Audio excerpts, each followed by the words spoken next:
At Heathrow Airport, where people hurried past each other in the scent of perfume and the clatter of high heels, two women happened to be standing in the same row. One, Margaret Whitmore, 55, wearing Prada glasses, her voice always carrying a commanding tone. The other, Ava Collins, a quiet 18-year-old black girl in a Cambridge hoodie, holding a copy of A Brief History of Time.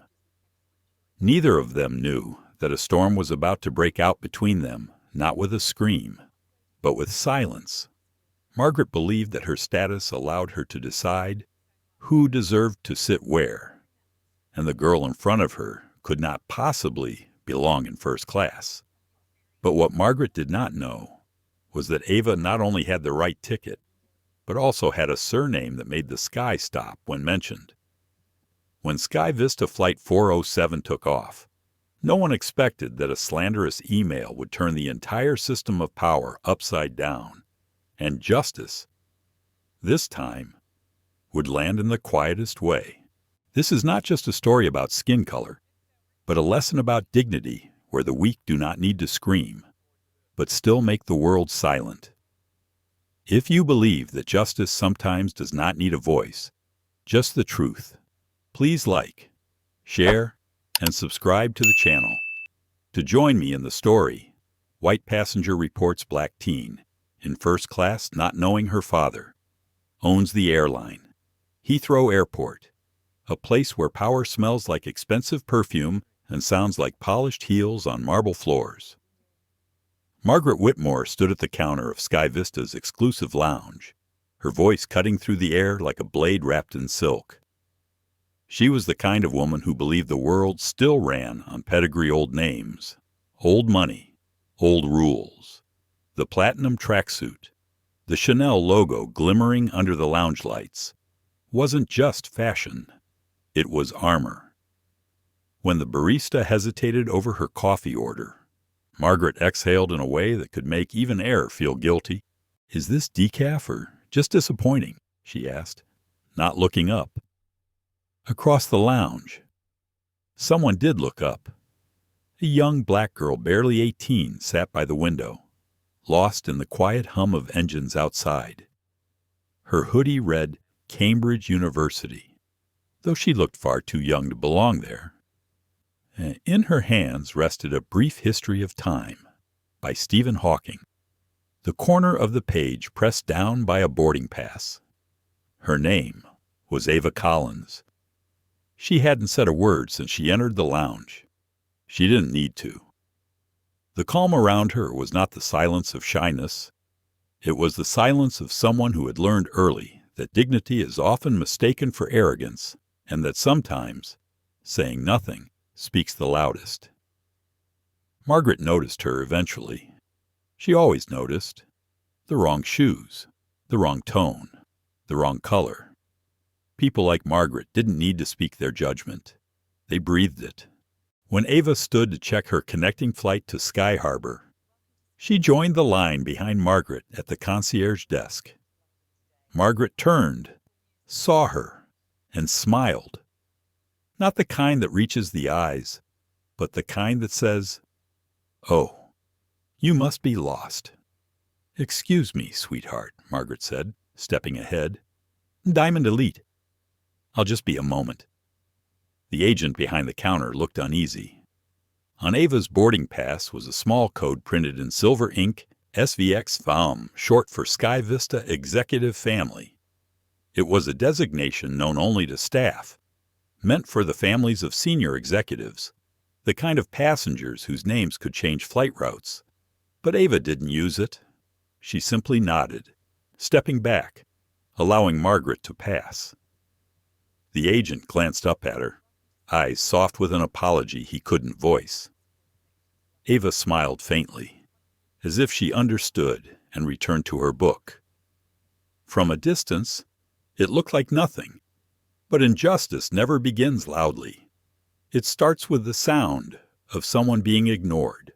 When boarding was called for SkyVista Flight 407 to Phoenix, Margaret made sure to be first in line. People like her were always first in queues, in judgment, in entitlement. She entered the first-class cabin with a glance that surveyed ownership. Then she saw her seat 1A, the suite with a sliding door, champagne already poured, and there, sitting cross-legged, headphones on, reading again, was the same black girl from the lounge. Margaret froze. Her eyes narrowed, confusion curdling into offense. "There must be some mistake," she said sharply to the flight attendant. "That seat it's not." The attendant smiled professionally. "Is there an issue?" "Ma'am?" "Yes," Margaret snapped. "That girl, she's in 1A.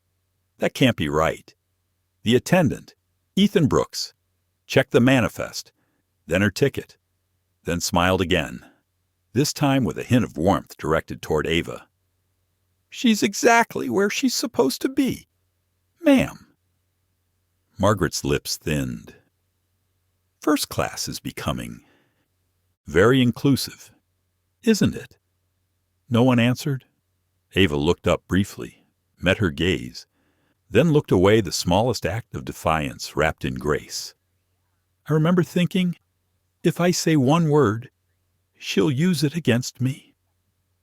That thought came and went like a breath, a quiet echo from Ava's mind the audience would never hear but feel. Margaret's irritation simmered through the takeoff. Every small thing, the champagne not cold enough, the way the attendant smiled too kindly at Ava, became proof that her world was slipping out of her control. And when people like Margaret feel their control slipping, they reach for something cruel at 30,000 feet, with Wi-Fi connected and wine on her breath. Margaret took her phone out. She angled it discreetly, snapping a photo of Ava sleeping, the headphone cord falling across her lap. She opened her email. To Executive Concerns SkyVista Air. Subject Urgent Security Issue. SkyVista 407. Her fingers flew across the screen. Passenger in seat 1A appears under the influence. Possibly unstable. Strong suspicion of narcotics. Suggest airport security meet upon arrival. She hit send. A small, self-satisfied smile touched her lips. "Someone has to keep standards," she whispered, sipping the last of her wine. What she didn't know, couldn't have known, was that the email would trigger a code black at SkyVista headquarters, and that the name on the manifest, Ava Collins, was not just another passenger. It was the daughter of Jonathan Collins, CEO of SkyVista Airlines, in a conference room 3 time zones away. Jonathan Collins sat in a board meeting when his phone vibrated. His chief operations officer leaned in, whispering the words that froze the room. "Sir, there's been a report involving your daughter on Flight 407. Jonathan's eyes darkened, not with anger, but with something colder precision, the kind that rebuilds empires or ends careers. He stood slowly.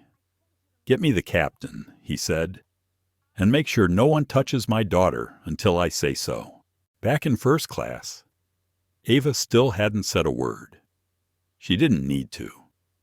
The world around her was already speaking loud enough, the whispers, the glances, the quiet disbelief that someone like her could belong in 1A. Margaret leaned back, convinced she had done her civic duty. Somewhere deep down, maybe she even thought she'd saved the flight. But the thing about justice, real justice, is that it doesn't roar. It waits, and when it arrives, it doesn't announce itself. It just lands. The SkyVista lounge at Heathrow shimmered with quiet arrogance. It was the kind of space built to remind people of their place, where the air itself seemed filtered through class and money. Every table gleamed. Every whisper carried the faint perfume of entitlement. Margaret Whitmore walked in as if the room had been waiting for her.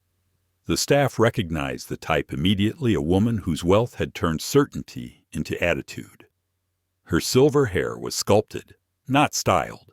Her nails, pale pink and polished, moved with the precision of someone who never lifted anything heavier than a credit card. She wore a pale Chanel tracksuit, gold initials on the zipper catching the morning light. The logo wasn't for comfort, it was for identification.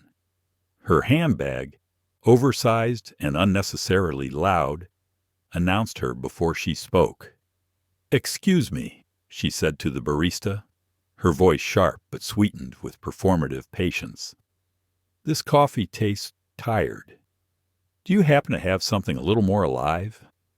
The barista blinked, unsure how coffee could be alive, but nodded anyway. "Of course, ma'am. I'll remake it right away." Margaret smiled the way a queen does when she forgives a subject for breathing too loudly. She took a sip of water, frowned at it too, and muttered, "Even the water in Europe's losing its standards." From across the lounge, someone looked up. Ava Collins sat near the wide glass window that faced the runways. She had chosen the seat for its view, the slow ballet of aircraft, the reflections of clouds on steel wings, the tiny bursts of orange vests moving below. There was peace in watching people hurry somewhere else. Ava's hoodie was soft gray, with Cambridge University printed in faded blue across the chest. Her hair was pulled into a low bun.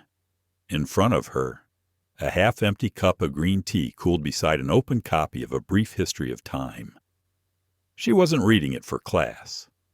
She read it because she liked how it made her feel small in a comforting way. The stars didn't care who she was, or who judged her. They burned, she thought, for everyone the same. The world around her disagreed. Margaret noticed her when the new coffee arrived. A flicker of disapproval crossed her face, not quite visible, but enough for the staff to recognize it. A subtle tightening around the mouth, a tilt of the chin. That particular brand of discomfort reserved for those who see something they cannot categorize. The girl looked young, too young for this lounge, too relaxed to be rich. And that hoodie, God, that hoodie made her look like she belonged in a campus cafe, not the first-class lounge of a global airline. Margaret leaned slightly toward the barista. "Is this area open to everyone now?" The barista hesitated. "It's reserved for SkyVista First and Executive members, ma'am." "Ah," she said, drawing out the word, executive. Of course. The way she said it carried the weight of disbelief. Ava felt the glance. She didn't turn, but she felt it, the measured curiosity, the silent audit of her presence. Years of experience had trained her to recognize it. Some looks have the texture of pity, others of suspicion. This one felt like both. If I react, I give her reason, she thought. If I stay still, I give her nothing. She closed the book softly and took another sip of tea. The bitterness grounded her. Margaret returned to her phone, scrolling through social posts about her charity luncheon the night before. She had donated $5,000 to an education fund for underprivileged youth, and every comment under the photo praised her kindness. She smiled. It was easy to be compassionate in photographs. Nearby, Ava pulled out her phone too, checking the time, her gate, her boarding group. The screen reflected a message from her father. Just one line. "Proud of you. See you at home, sweetheart."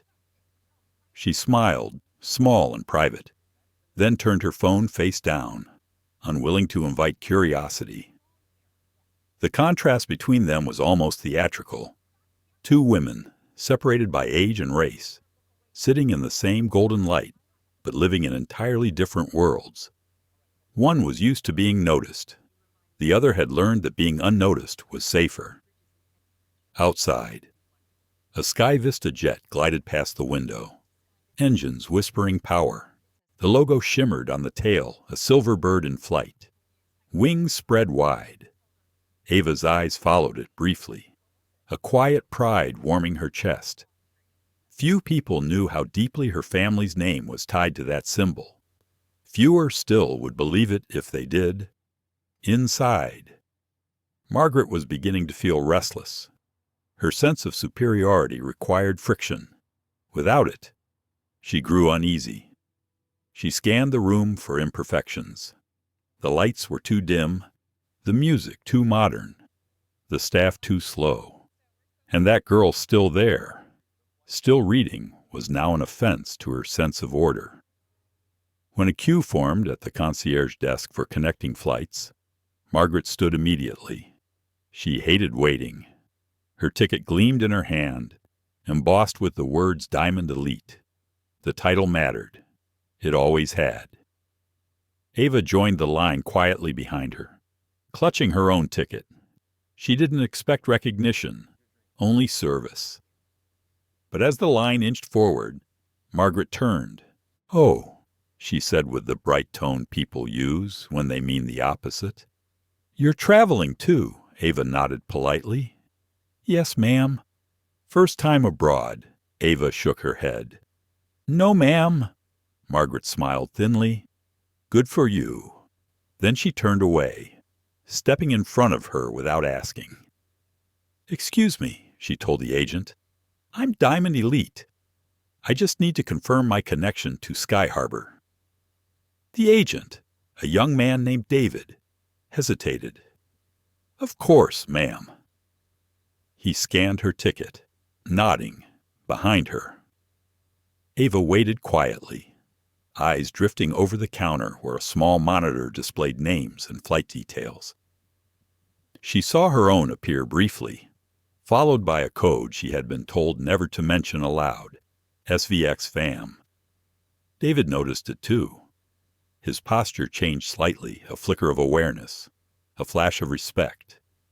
He looked at Ava with new understanding. She offered a small smile, one that said, "Please, don't say anything." He nodded once, discreetly. "I'll be right with you, miss," he murmured. Margaret, oblivious, gathered her things. "Honestly," she said under her breath, "these lounges used to have standards. Now it feels like anyone can just stroll in." Her perfume lingered long after she left the counter, a cloud of entitlement that hung in the air. Ava exhaled quietly. She wasn't angry, not really, just tired of being tested, of walking into rooms that demand she prove she belongs. Someday, she thought, someone like her will learn who I am, but by then, it won't matter. She thanked David softly and returned to her seat, the one by the window. Outside, another plane lifted into the sky, its shadow crossing over her reflection in the glass.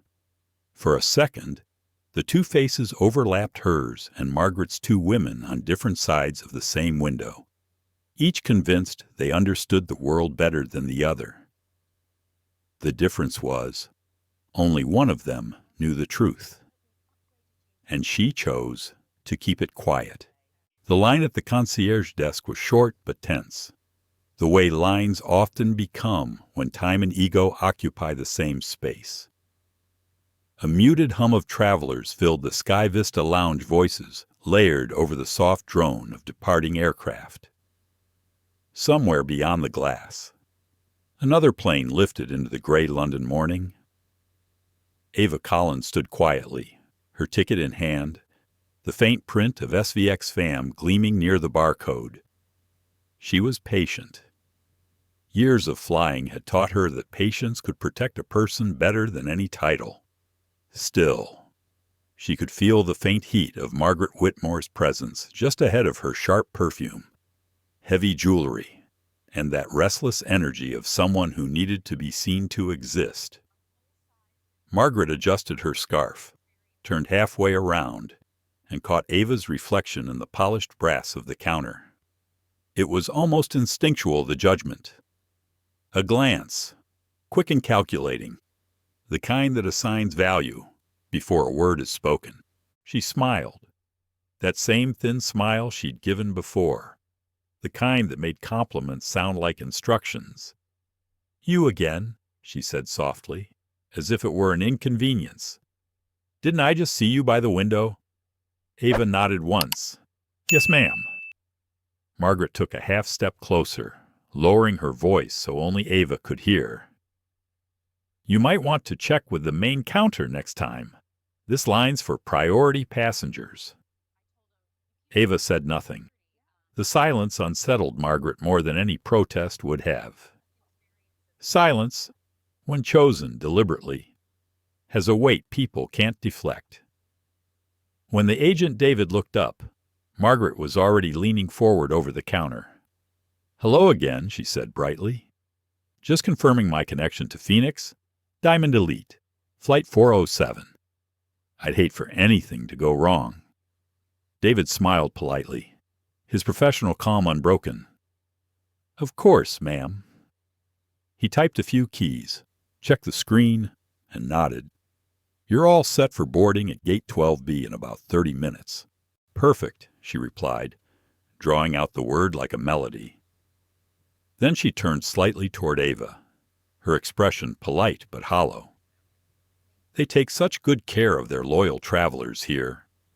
You should consider joining their loyalty program, though it's not exactly easy to qualify." She meant it as a kindness. She always did. That was the elegance of her prejudice. It never screamed. It smiled. Ava's fingers tightened slightly around her ticket, then loosened again. Don't give her a reason. The thought came and went, like a passing breeze. David noticed the small shift in Ava's expression and gestured toward her. "And you, Miss, how can I help?" Ava stepped forward gently. "I just wanted to confirm my connection to Sky Harbor. Please." He reached for her ticket. The moment his eyes caught the silver imprint SVX FOM, his posture changed almost imperceptibly. His tone softened, more formal now, with a trace of respect he didn't have for even the highest-paying customers.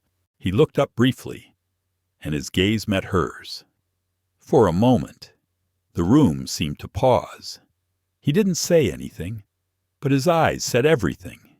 He knew. She gave the smallest shake of her head, barely visible, but clear enough. "Please, don't say it." David swallowed and nodded, lowering his voice. "You're fully confirmed. Miss Collins. We'll begin priority boarding shortly. Enjoy your flight." "Thank you," Ava said, her tone warm but subdued. She turned to leave. Behind her, Margaret was still hovering. "Excuse me," she said, her voice just loud enough for both of them to hear. "I hope you didn't have to wait too long. Dear, they do try to be fair with everyone these days." David's jaw tightened. Ava didn't turn. Everyone these days. The phrase lingered in the air like a perfume you can't wash off. Ava walked back to her seat by the window, feeling the hum of the room shift as she passed. Some people smiled at her politely. Others looked through her as if she were part of the furniture. She had grown used to both kinds of invisibility. From her table, she could still see the counter. Margaret was talking to another passenger now, a man in a tailored suit, laughing softly, tossing her hair as though the lounge itself were a stage built for her performance. I wondered what kind of emptiness needs so much attention to fill it.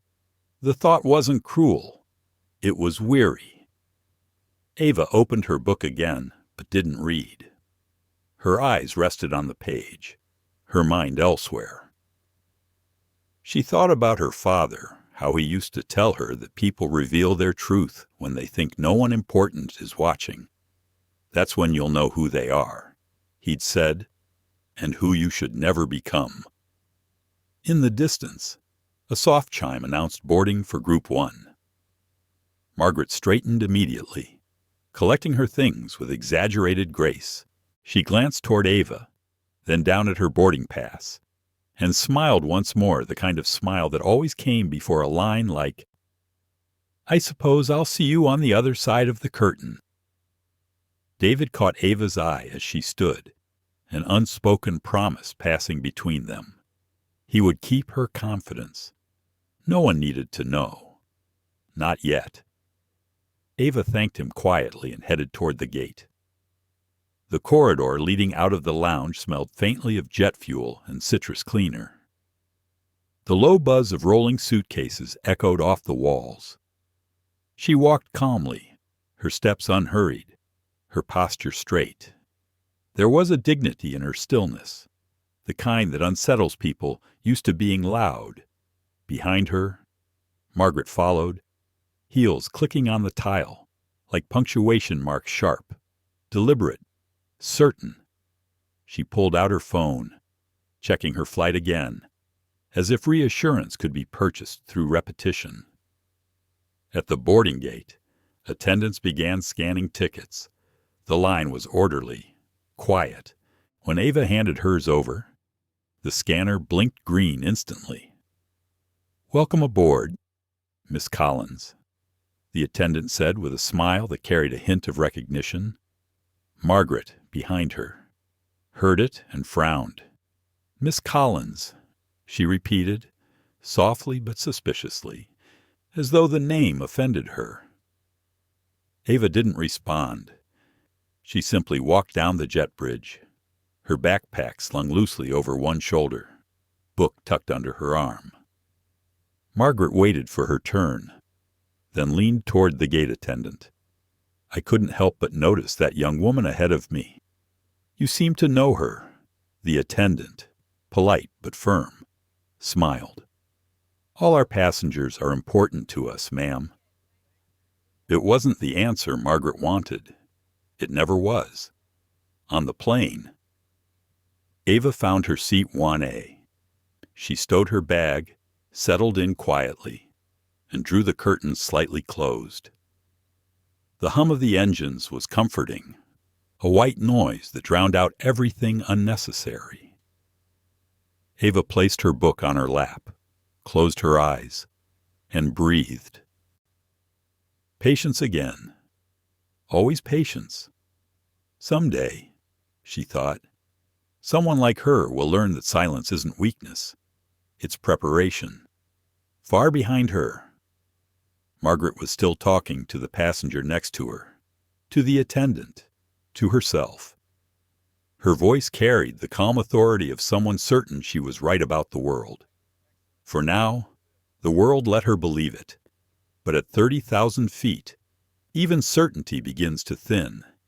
And in the quiet above the clouds, truth always travels faster than ego. The cabin of SkyVista Flight 407 glowed in soft amber light, polished surfaces catching the shimmer of evening as the aircraft prepared for takeoff.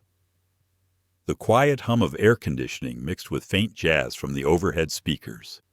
It was first class that curated silence money buys, where every sound, every scent is designed to reassure passengers that they belong here. Ava Collins took her seat at 1A. The crew had already offered a glass of water with lemon. She'd accepted it with a polite nod. The space around her was private and calm, a small cocoon of luxury. She placed her book on the side table, adjusted her headphones, and looked out through the window where the tarmac lights blurred into ribbons of gold. There was nothing about her posture that sought attention. She sat with quiet ease, neither proud nor timid. To anyone else, she might have seemed like any other young traveler, except that her stillness carried a strange gravity.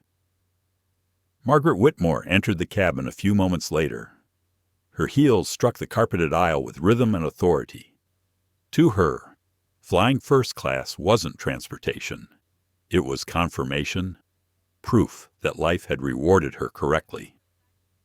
She paused near the front, adjusting her coat, scanning the seats as if the cabin were a dinner party and she the host. Then her gaze fell upon Ava. "Seat 1A." Margaret stopped. Confusion rippled across her face, then tightened into irritation. The young woman, that same one from the lounge, sat comfortably in what Margaret privately considered her row. Not literally hers, perhaps, but in spirit. Seat 1A was meant for executives, ambassadors, people whose names carried weight, not for this. Her lips pressed thin. "Excuse me," she said sharply to a nearby flight attendant. "I think there's been a mistake." The attendant, a man in his mid-30s with calm gray eyes, turned toward her. His name tag read Ethan Brooks, lead flight attendant. His expression didn't change. "What seems to be the issue?" "Ma'am." "That girl," Margaret said, lowering her voice, but not enough. "She's in 1A. I'm quite sure she's in the wrong seat." Ethan glanced toward Ava, then back at Margaret. "Her boarding pass." "Ma'am, I don't have hers." "Obviously," Margaret snapped, "but I know what I'm looking at. That's a first-class suite. And, well, I think perhaps she's made a mistake." Ethan maintained the neutral expression of someone who'd seen this kind of misunderstanding before the quiet cruelty that hides inside polite language. "I can check for you," he said evenly. He approached Ava. "Good evening, miss. May I see your boarding pass for a quick verification?" Ava nodded, sliding it out from her small leather pouch. No hesitation, no defensiveness, just quiet compliance. Her expression was calm, her voice soft. "Of course." Ethan scanned the code. The green light blinked instantly, the screen confirming what he already suspected. "Thank you, Miss Collins," he said gently. "You're all set? Enjoy your flight." She smiled politely. "Thank you." Ethan turned back to Margaret, whose expectant look was already beginning to falter. "Her seat is correct, ma'am. She's in 1A. There was a pause, the kind that stretches longer than it should. Margaret's face stiffened. She gave a small laugh, brittle as glass. "Well, that's surprising. I suppose standards have changed." Ethan's tone didn't waver. "Our standards remain the same. Ma'am, may I help you to your seat?" She blinked. "No, I'm quite capable." Then, after a beat, "It's just that I didn't expect, well, never mind." He nodded slightly. "Of course." As she moved past Ava, Margaret's perfume lingered sharp, floral, asserting itself the way her presence did. She paused beside the younger woman's seat. "Enjoy your trip, dear," she said, her voice sugar-coated with condescension.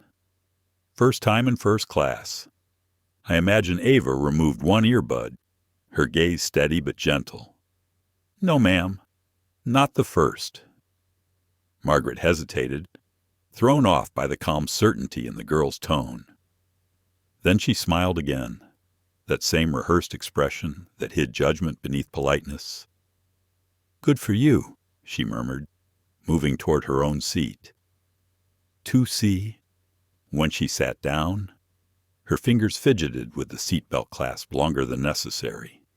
Something about the exchange had unsettled her, though she couldn't have said why. She chalked it up to airline mismanagement, the kind of bureaucratic oversight that allowed anyone to slip through. As the cabin filled, Margaret noticed Ethan moving gracefully between passengers, his voice low and reassuring.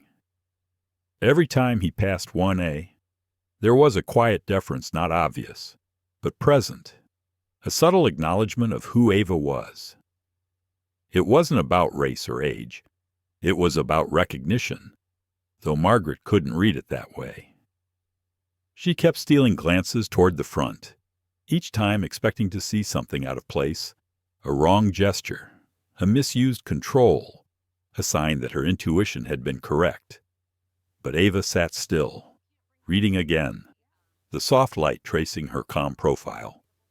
Why does her calm bother me? Margaret wondered, though the thought never reached words. Perhaps because she had spent her life equating noise with power. Ethan approached her row again, offering champagne. "Would you care for a drink before takeoff?" "Ma'am?" "Yes," she said quickly, then added, "Actually, make it 2. I think I'll need them." She laughed, expecting camaraderie. Ethan only nodded. Across the aisle, another passenger watched a businessman, mid-40s, silent witness to the tension forming like a storm behind glass. He looked between the two women and seemed to understand what was happening, even if no one else did. When Ethan returned with the champagne, Margaret took a long sip, then muttered just loud enough for her seatmate to hear. First class used to mean something. Now it's practically community seating. Her companion pretended not to hear. At the front of the cabin, Ava placed her headphones back on. The music was low, soft jazz that matched the cabin's rhythm. She leaned her head against the seat, eyes closing briefly. "Stay calm," she told herself. "Always calm. Let them reveal themselves." It wasn't anger, she felt, not exactly. It was something quieter, deeper disappointment that people like Margaret still existed in a world that should have outgrown them. As the doors closed and the engines began their slow rumble, the lights dimmed. Ethan moved through the cabin once more, ensuring seatbelts were fastened. He stopped briefly at Ava's row. "All comfortable, Miss Collins." "Yes, thank you, Ethan." The sound of her voice saying his name made Margaret's head snap up. The familiarity was unmistakable, not casual, but known. She frowned, looking again toward 1A, her thoughts turning sharp. How does she know his name? The plane began to taxi. Margaret looked out the window but saw nothing, only her reflection, slightly distorted by the glass. Inside that reflection, she didn't see a confident woman in control. She saw something smaller, a person whose certainty was beginning to crack. The safety video played. Ethan's voice came over the intercom, calm and authoritative. "Flight 407 is cleared for departure. We'll be in the air shortly. Please relax and enjoy your journey." Relax. It was the one thing Margaret couldn't do. Ava, meanwhile, breathed in quietly, eyes opening to the faint lights of the runway. Patience. Always patience. The air smelled faintly of metal and rain. As the engines roared and the plane began to rise, she glanced sideways for a moment. Margaret's champagne glass trembled slightly with the vibration. Ava looked away, back to the clouds. The flight had just begun, but the real turbulence hadn't started yet. The seatbelt sign dimmed.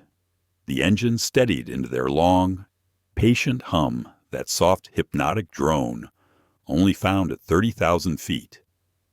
Dinner service began. Crystal glasses clinked faintly under the cabin lights. The air smelled faintly of butter and rosemary. It should have been peaceful, but peace is fragile when pride sits too close. Margaret Whitmore had been watching the girl in 1A since takeoff. Every small thing Ava did, the way she asked for water instead of champagne, the way she folded her napkin, irritated her. It was as if Ava's calmness were a provocation, a mirror that showed Margaret something she didn't want to see. When the attendants began serving meals, Ethan stopped by Ava's seat first. "Miss Collins, we have a choice between the sea bass and the short rib tonight. Which would you prefer?" Ava smiled politely. "The sea bass, please." "Excellent choice," Ethan said. His voice carried that quiet tone of respect again, the kind that always caught Margaret's ear. A few rows back, Margaret set down her glass too firmly. "Excuse me," she called out. "Are we serving dinner now, or are some of us supposed to wait until the VIP section finishes?" Ethan turned toward her, his composure unbroken. "I'll be right with you, ma'am." "I'm sure you will," she said, just loud enough for others to hear. Seems like some passengers are getting extra attention." No one replied. They never do. In first class, people learn to hear without listening. Ava kept her eyes on the small screen in front of her. She pretended not to notice, but she heard every word. "It's not about me," she reminded herself. "It's about her need to be right." Dinner arrived. The plates gleamed. The sea bass was tender, perfectly seasoned, but Margaret sent hers back. "It's undercooked," she said, "or maybe just uninspired." Ethan apologized and offered another entree. She waved him off. "Never mind. Just bring me the wine list again. I'll survive on that." Minutes later, as he poured her a glass of Chardonnay, the plane hit a light patch of turbulence. The wine tipped, spilling across her tray and onto her sleeve. Margaret gasped. "Oh, for heaven's sake." Ethan handed her a napkin. "My apologies, ma'am. The aircraft hit some unexpected."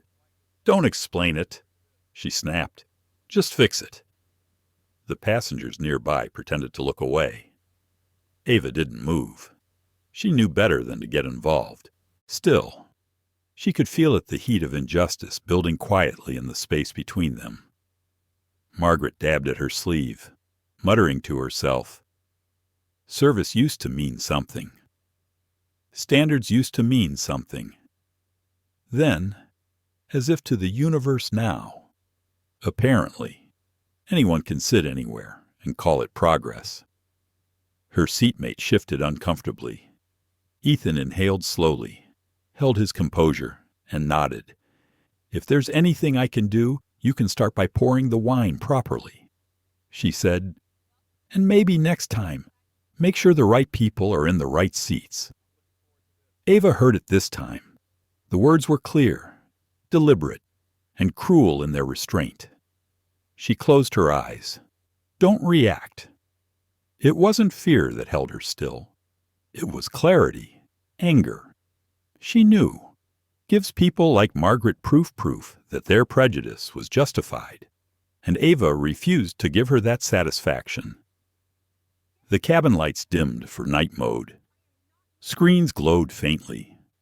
The world outside the window disappeared into cloud. Margaret ordered another drink, and another. Each one turned her voice slightly louder, her gestures sharper.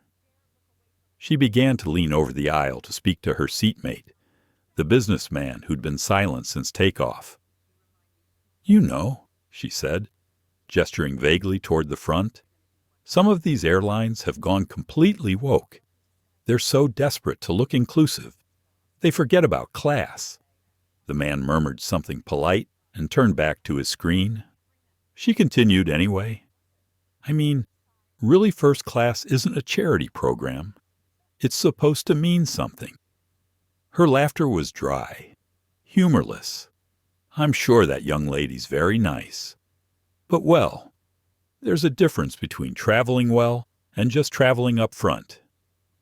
Ava felt the words land like small stones, each one calculated to bruise without drawing blood. She adjusted her headphones. The music was soft, piano and strings. It couldn't drown Margaret out completely, but it helped. Breathe. Let it pass. The human instinct is to fight noise with noise. But Ava had learned silence unsettles people who feed on reaction. Ethan passed by again, quietly checking on passengers. He caught Ava's eye. She shook her head gently, signaling she was fine. He nodded once and moved on. Hours slipped by. The cabin grew still, most passengers asleep. Only the soft rustle of blankets and the steady thrum of engines filled the air. Margaret wasn't sleeping. She pressed the call button. When Ethan appeared, she gestured toward Ava's seat. "I think she's pretending to sleep," she whispered. "She's been fidgeting. Maybe she's nervous." Ethan frowned. "Nervous, ma'am?" "Yes. I mean, she's alone. Isn't she? No guardian? No staff? Are you sure she belongs here?" Ethan's voice stayed calm. "Her boarding credentials are verified. Mrs. Whitmore. Everything is in order." Margaret sat back. "I see. Well, I just thought someone should keep an eye out. You never know these days." The implication hung in the air. She didn't need to finish the sentence. Ethan said nothing more. He walked back toward the galley, exhaling slowly through his nose. Behind him, Margaret sipped what was left of her wine. Her reflection in the window looked distorted, pale. For a second, she didn't recognize herself. Then she blinked it away. "I'm just doing what's right," she told herself. "That's all. Someone has to care about standards," but even she didn't quite believe it. Ava opened her eyes slightly. She had heard everything, every word. She didn't move, didn't speak. People reveal who they are in whispers. Her father had once said, "You don't need to expose them. The world will do that for you." She turned her head toward the window again. The clouds below glowed silver in the moonlight. The earth was invisible now, just sky and shadow and silence. It was strange, she thought, how a person could be so loud and still so small. By the time the captain's voice came over the intercom, "Ladies and gentlemen, we'll begin our descent into Phoenix shortly." The tension in the cabin had settled like static in the air.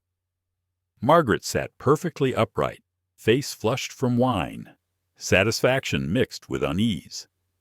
Ava remained still, headphones on, her expression unreadable. The storm hadn't broken yet, but everyone on board could feel it coming. And when storms break at 30,000 feet, there's nowhere left to hide. The cabin had grown quiet again. The lights were low, the aisle bathed in the dim blue of midnight flight. Outside, the sky was a velvet field, scattered with stars too distant to care what happened below. Most passengers were asleep now, blankets pulled to their chests, headphones humming faint lullabies. Even the engines had settled into that steady tone that makes the world feel suspended. But Margaret Whitmore was wide awake. She sat upright, her mind buzzing from too much wine and too little humility. The silence made her restless. She couldn't bear stillness when her indignation needed somewhere to go. She looked toward the front of the cabin again. Ava sat with her seat slightly reclined, reading a book on her tablet, a soft glow lighting her face. To Margaret, that calm looked smug. To her, silence always looked like defiance. She leaned closer to her seatmate, the businessman who had barely spoken since takeoff. "You see that girl up there," she whispered. "Something's off about her." He glanced up, weary, unsure how to respond. "I'm sure she's fine," he said quietly. Margaret's smile was tight. "You can tell a lot about people if you pay attention." She hasn't said a word the whole flight. Just sits there, staring into space. It's not normal. He didn't answer. He didn't need to. Margaret wasn't talking to him. She was talking for herself, building a story she wanted to believe. A few rows up, Ethan Brooks moved quietly through the cabin, checking that everything was in order. He caught Margaret's glance as he passed. She smiled sweetly, the way a person does before saying something that will cause trouble. "Excuse me," she said, motioning him closer. He leaned down slightly. "Yes, ma'am." She gestured toward Ava with her chin. "That young woman, are you certain she's supposed to be here?" Ethan's patience remained intact, though his eyes betrayed a flicker of fatigue. "Yes, ma'am. I verified her boarding pass personally." Margaret nodded as if she accepted it, though she clearly didn't. "Of course. I just thought I'd mention it. She's been behaving unusually." Ethan's tone was polite but firm. "Thank you for your concern, ma'am." Everything is under control. He moved on. Margaret waited until he was out of sight before taking out her phone. The plane's Wi-Fi signal blinked faintly in the corner of the screen. She hesitated for a second, her finger hovering. Then she tapped Purchase Connection. A few seconds later, she was online. The screen glowed in the dark like temptation itself.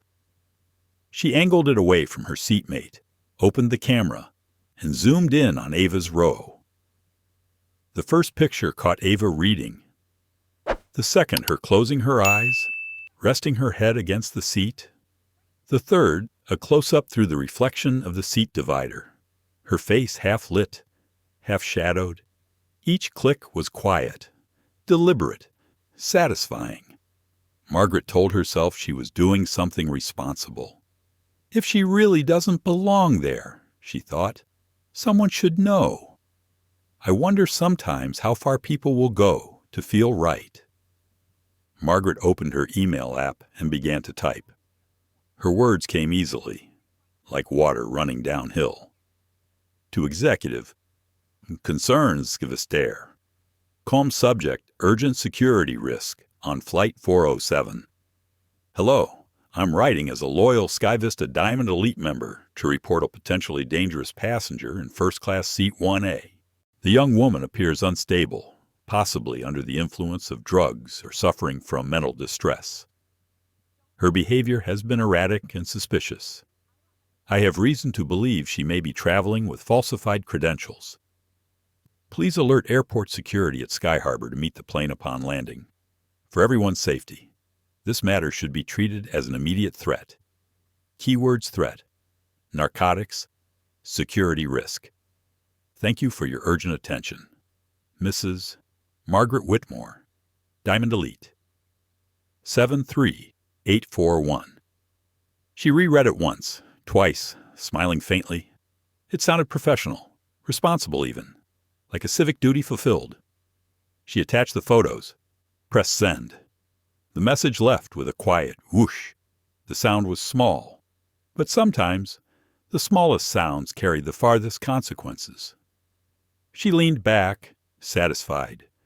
The glow of righteousness replaced the wine's warmth. She had done what she thought was right, and that was enough for her. I think that's the tragedy of people like Margaret. They mistake prejudice for principle and fear for duty. Far away, across the ocean. A light blinked to life in the SkyVista Airlines Security Operations Center in Phoenix, Arizona. The system flagged her email within seconds. The words threat, narcotics, and security risk triggered an automatic alert. Priority 1. Within minutes. The report was escalated to the executive desk under potential in-flight security incident. The sender was listed as Margaret Whitmore, Diamond Elite. The name was familiar. Her file showed a pattern: multiple complaints over the years, ranging from seat too cold to passenger looked suspicious. Most were dismissed, some tolerated because of her loyalty status. But this one was different. It had the right keywords, the kind that couldn't be ignored. At 35,000 feet, Margaret turned off her phone and reclined her seat. Content. Ava's soft music continued through her headphones, a melody that barely reached the outside world. In the galley. Ethan poured himself a cup of water and glanced at the cabin monitor. All passengers appeared calm. He didn't know that a single email, written 10 feet behind him, had just set off a silent chain reaction thousands of miles away. Back in Phoenix, the night staff forwarded the alert to the office of Rachel Porter, Vice President of Security Compliance. The timestamp read 14:32 GMT. Rachel rubbed her eyes, sipping black coffee as she scanned the message.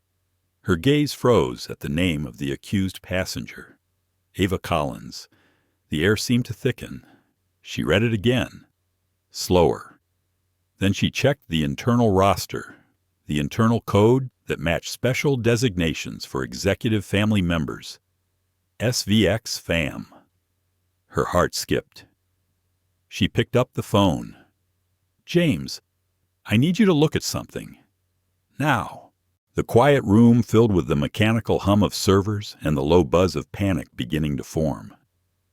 Above the Atlantic, the plane cut through the night. Oblivious. Inside. One woman slept peacefully, unaware of the accusation forming her shadow. Another dozed off, drunk on false certainty. Between them, the hum of the engines carried both silence and consequence. Justice, when it finally moves, doesn't shout. It waits for the right altitude. At 6:32 p.m. Mountain Time, the SkyVista Operations Center in Phoenix was almost empty. It was that quiet hour between day and night shifts when the hum of machines became louder than human voices. Rows of screens glowed in blue, monitoring every flight in the air. Numbers changed by the second, tracing invisible paths across the sky. In one corner, office, Rachel Porter, Vice President of Security Compliance, sat alone with her coffee growing cold. She'd spent 20 years in aviation and had learned one truth. Real emergencies rarely sound urgent when they first arrive. Her computer pinged softly. A red banner blinked across the screen. In-flight security alert level code. Black. Potential narcotics threat risk. She frowned, adjusted her glasses, and clicked. The report opened a standard template, filled automatically by the company's internal triage system. Flight 407. SkyVista Airlines sender Margaret Whitmore. Diamond Elite. Number 732841. Allegation unstable passenger. Possible narcotics. Falsified ticket. Recommend police presence upon arrival. Rachel leaned back. Margaret Whitmore. The name wasn't new. She typed into the client database. A long list of entries appeared: complaints about unprofessional tone, subpar caviar, inadequate seat heating, even one about a flight attendant smiling too little. Rachel exhaled through her nose. Of course it's her. Still, protocol was protocol. She opened the attachment, the photos, 3 of them, all grainy, zoomed, poorly lit. They showed a young black woman sitting quietly by the window, reading. No signs of distress. No signs of danger. Rachel clicked the passenger field to cross-check. When the name appeared, she froze. Ava Collins. For a long moment, she didn't move. The cursor blinked in the silence. She checked the internal flight manifest, scanning for the small code her team used to identify high-profile travelers. There it was. SVX fam. Her stomach tightened. Family of executive leadership. She didn't need to look up who the executive was. Everyone in the company knew that name. Jonathan Collins, CEO of SkyVista Airlines. And on Flight 407, a passenger had just accused his daughter of being a drug-addicted security threat. Rachel took a deep breath. She knew Jonathan Collins not personally, but by reputation. A man known for his calm authority, the kind of leader who didn't raise his voice because he never had to. The weight of his silence could move entire departments. She looked at the clock. The plane was 2 hours from landing in Phoenix. That meant 2 hours to contain what could become a corporate nightmare or a moral one. She clicked a button to forward the report to James Cole, Chief Operating Officer. In the message field, she wrote only 5 words. Immediate review required. Flight 407. Sensitive. Then she picked up the phone. James Cole, came the voice on the other end, steady and low. James, it's Rachel, she said. We've got a code black triggered on Flight 407. Sender is Margaret Whitmore. He paused. Her again. Yeah, but this time it's different. She filed it against a passenger named Ava Collins. Another pause longer this time. Collins. Yes. She heard the soft rustle of papers, then silence. When he spoke again, his tone had changed slower, heavier, as in Jonathan's daughter. "That's right," Rachel said quietly. "I verified the manifest myself." For a moment, neither of them spoke. The hum of office machinery filled the space like background static. Then James said, "Send me everything. The original email, the attachments, the routing log. And Rachel, don't forward this to external security yet. Not until I speak with the CEO. Understood." She clicked send. Her screen blinked once, then cleared. She watched the small progress bar crawl to 100%. Rachel leaned back in her chair, rubbing her temple. She'd handled bomb threats, mechanical failures, even mid-air medical emergencies. But this felt different. This wasn't about safety. It was about perception, power, and the fragility of human judgment. She looked again at the photos. The girl in them, Ava, looked composed, self-contained. Her stillness carried the weight of someone who understood restraint not as weakness, but as armor. Rachel thought of her own daughter, who was 19. It could have been her, she whispered to herself. The thought stayed. In another part of the building, James Cole's office light flicked on. He was a man of deliberate motion, every gesture measured, every word chosen. He opened Rachel's email and scrolled through the complaint.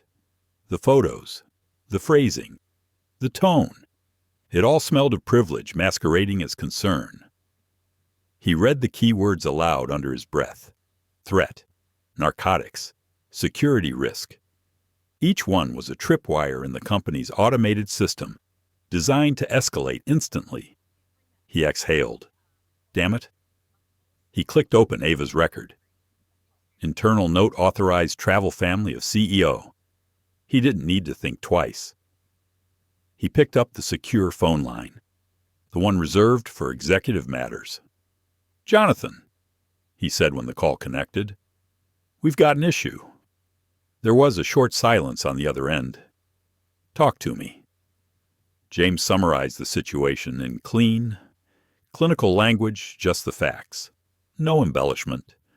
He'd learned long ago that with Jonathan, the less drama, the better. When he finished, there was only quiet, then a voice, calm but edged with something rare, a fracture in control. "She's on that flight?" Jonathan asked. "Yes. Seat 1A. Another pause, then, and someone reported her as a threat. "Yes, a woman named Margaret Whitmore." The silence stretched. Rachel, still listening on the internal relay, could almost hear the temperature in the room change. Jonathan spoke again, this time lower. "Rachel." "Yes, sir." "Secure that report. No one outside this room sees it. Not legal, not PR, not security, no one. I want the flight monitored until landing. Contact the cabin crew discreetly. Tell Ethan Brooks to ensure my daughter's safety, but do not inform her of the complaint yet." "Understood," Rachel said. "Good," Jonathan replied. Then, more quietly, "I'll be on the next call after you patch me through to Ethan." He ended the line. Rachel leaned back again, staring at the flickering light of her monitor. The red banner still blinked in the corner. Code black, active. She hovered her mouse over the alert and clicked override. The color shifted from red to gray. The room dimmed with it, as if the system itself had taken a breath. Outside her window, the Phoenix night stretched endless and dry. City lights scattered like dust beneath the desert sky. She wondered how many injustices in the world began this way quietly, politely, with an email written in confidence. I think that's the thing about systems. They don't create prejudice, but they obey it, until someone chooses not to. On Flight 407, the engines droned on through the darkness.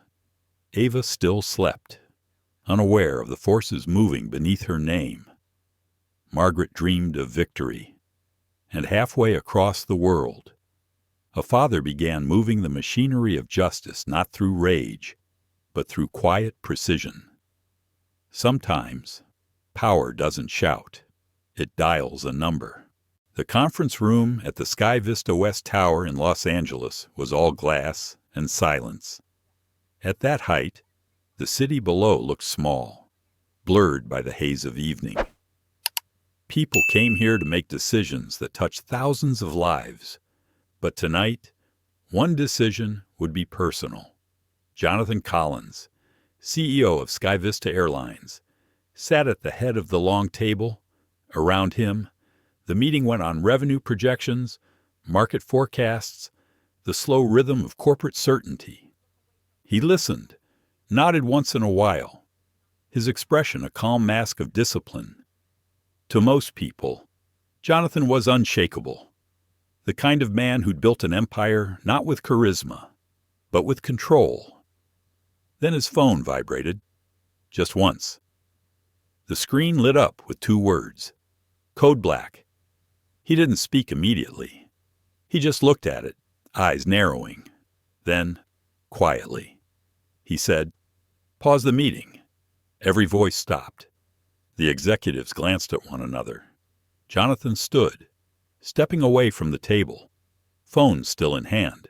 His voice was low. "James, I'm listening." On the other end, James Cole, Cow, explained everything. His tone was careful, precise like a man defusing a bomb he couldn't see. Jonathan didn't interrupt, not once.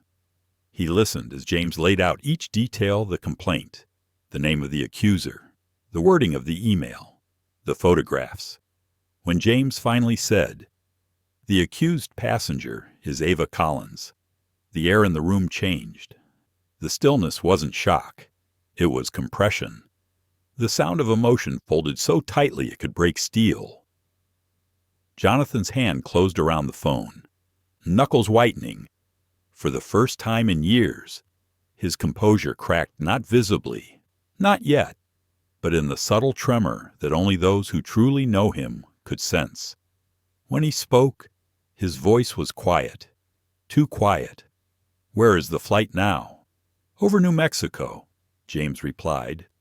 "Scheduled to land in Phoenix in 1 hour, and the woman Margaret Whitmore, long-time Diamond Elite, known for, let's call it, high-maintenance behavior." Jonathan's jaw tightened. "She accused my daughter of being a security threat." "Yep, sir." There was another pause, this one longer, colder. Jonathan set the phone on the table, exhaled once through his nose, and looked out the window. The lights of Los Angeles stretched endlessly, a city built on illusion. When he spoke again, the CEO was gone. What remained was a father. "Listen carefully. James." "Yes, sir." "Protect Ava. No one speaks to her. No one touches her. She is not to be detained, questioned, or even approached until my people arrive." "Understood." "Notify airport security that the passenger who filed the report is to remain in her seat until further instruction. No confrontation, no escalation. I want her isolated the moment the plane lands." "Yes, sir." Jonathan turned, his reflection catching the dim glass, a tall man in a dark suit, the edges of his authority now sharpened by something raw. And Ethan Brooks, the lead attendant, he's been professional throughout. "Rachel says he handled the earlier incident perfectly." Jonathan nodded once. "Good. Make sure he knows that SkyVista appreciates his conduct." "Have Rachel convey that personally." James hesitated. "Should we prepare a statement?" Just in case the report leaks, Dad, Jonathan's gaze moved back to the horizon. "No, not yet. Let's handle this quietly. Then, softer. I'll handle her directly." James didn't ask who her meant. He already knew. After the call ended, Jonathan stood alone in the conference room. The hum of the city below seemed distant, unreal. On the table, The screen of his phone dimmed, showing a black reflection of his face. He thought about Ava, her quiet intelligence, the way she used to watch the world without needing to explain herself. She'd grown into someone who understood restraint, not because she was afraid, but because she believed dignity was a form of strength. He'd raised her that way. And now, someone who saw her only through color and class had turned that silence into suspicion. There's a kind of anger that burns cold.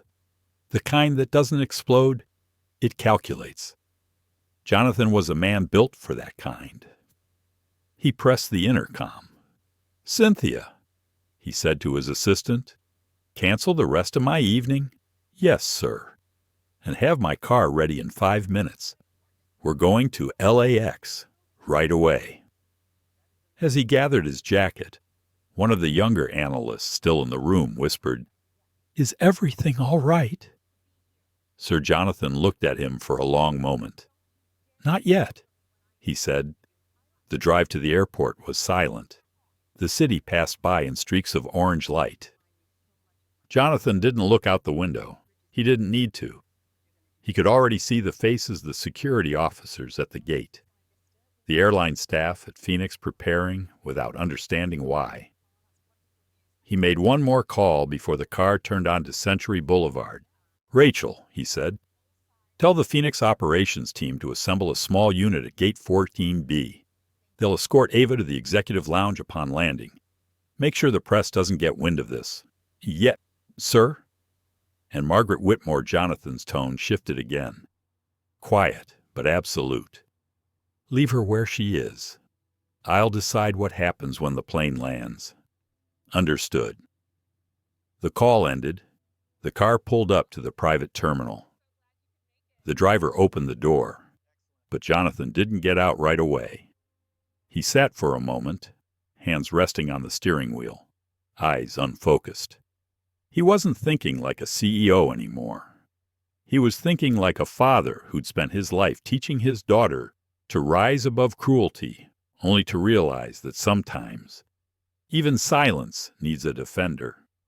I think that's when justice begins, not when power strikes back, but when decency refuses to stay quiet. When Jonathan finally stepped out, the air smelled faintly of jet fuel.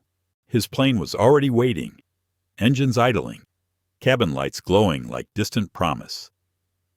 He adjusted his tie, not out of vanity, but control rituals matter when fury is dangerous. The pilot approached. "We're ready for takeoff, sir." "Phoenix," Jonathan said. "Non-stop." As he climbed the steps, he glanced once toward the sky. Somewhere up there, 30,000 feet above the earth, his daughter was sleeping under false accusation. And somewhere behind her, in 2C, sat the woman who thought she could define another person's worth with an email. But the thing about truth, it doesn't need to shout. It lands quietly, exactly where it needs to. At 33,000 feet. The cabin lights dimmed again. Outside, the night stretched endless and black, the stars like small silent witnesses. The passengers of Flight 407 were beginning to stir, some waking, some preparing for descent. But inside the cockpit, a quiet ripple of communication was already moving through the crew, one that none of the passengers could sense. A secure message blinked onto the flight deck monitor, marked Priority Executive. Captain Hayes read it once, his brow tightening slightly, then turned to his co-pilot. "This came from HQ. It's for Ethan Brooks." Ethan was called forward a few minutes later. His calm face betrayed nothing as he stepped inside the cockpit. The captain handed him the printed message. Ethan read it silently. From COO James Cole. Authorization direct from CEO Jonathan Collins. Maintain discretion. Ensure safety and comfort of passenger Ava Collins. Communicate reassurance only if appropriate. No contact or confrontation with Margaret Whitmore. CEO en route to Phoenix. Security protocol in motion. Ethan's eyes moved slowly over the text. He had worked for SkyVista for nearly 12 years, and this was the first time he'd seen an order signed personally by the CEO. He knew what it meant. Something beyond procedure, something personal. He folded the paper carefully, tucked it into his jacket pocket, and nodded to the captain. Understood. When he stepped back into the first-class cabin, the air felt different. Still the same silence, but charged now, like static before lightning. Margaret Whitmore was awake, fussing with her compact mirror, her face freshly powdered, her composure restored. She looked entirely unaware that the world beneath her feet was already beginning to shift. Ava was still seated quietly in 1A, her book now closed, her gaze resting out the window. There was a calm resignation in her expression, but also something deeper, an intuition that change was near. Ethan approached softly. "Miss Collins," he said in a low voice, leaning slightly closer so others couldn't hear. "May I speak with you for a moment?" Ava turned her head, cautious. "Of course." He glanced briefly around them, then knelt slightly by her seat, his tone quieter now. "You don't need to worry," he said. "Your father has been informed of what's happened. He's handling it." Her eyes widened slightly. "He knows." "Yes," Ethan said. "He's already given instructions. You're safe." For a moment, Ava didn't move. The hum of the engines filled the silence between them. Then she exhaled softly, her posture relaxing not in relief exactly, but in understanding. "So it was real," she said quietly. She actually sensed something. Ethan hesitated, choosing his words. "Yes, it reached headquarters, but the truth's already clear." Ava nodded once. "Of course it is." Her voice was steady, but the words carried a trace of pain, the quiet kind, the one that comes from knowing how small others can make you feel when they can't see who you are. Ethan lowered his voice even more.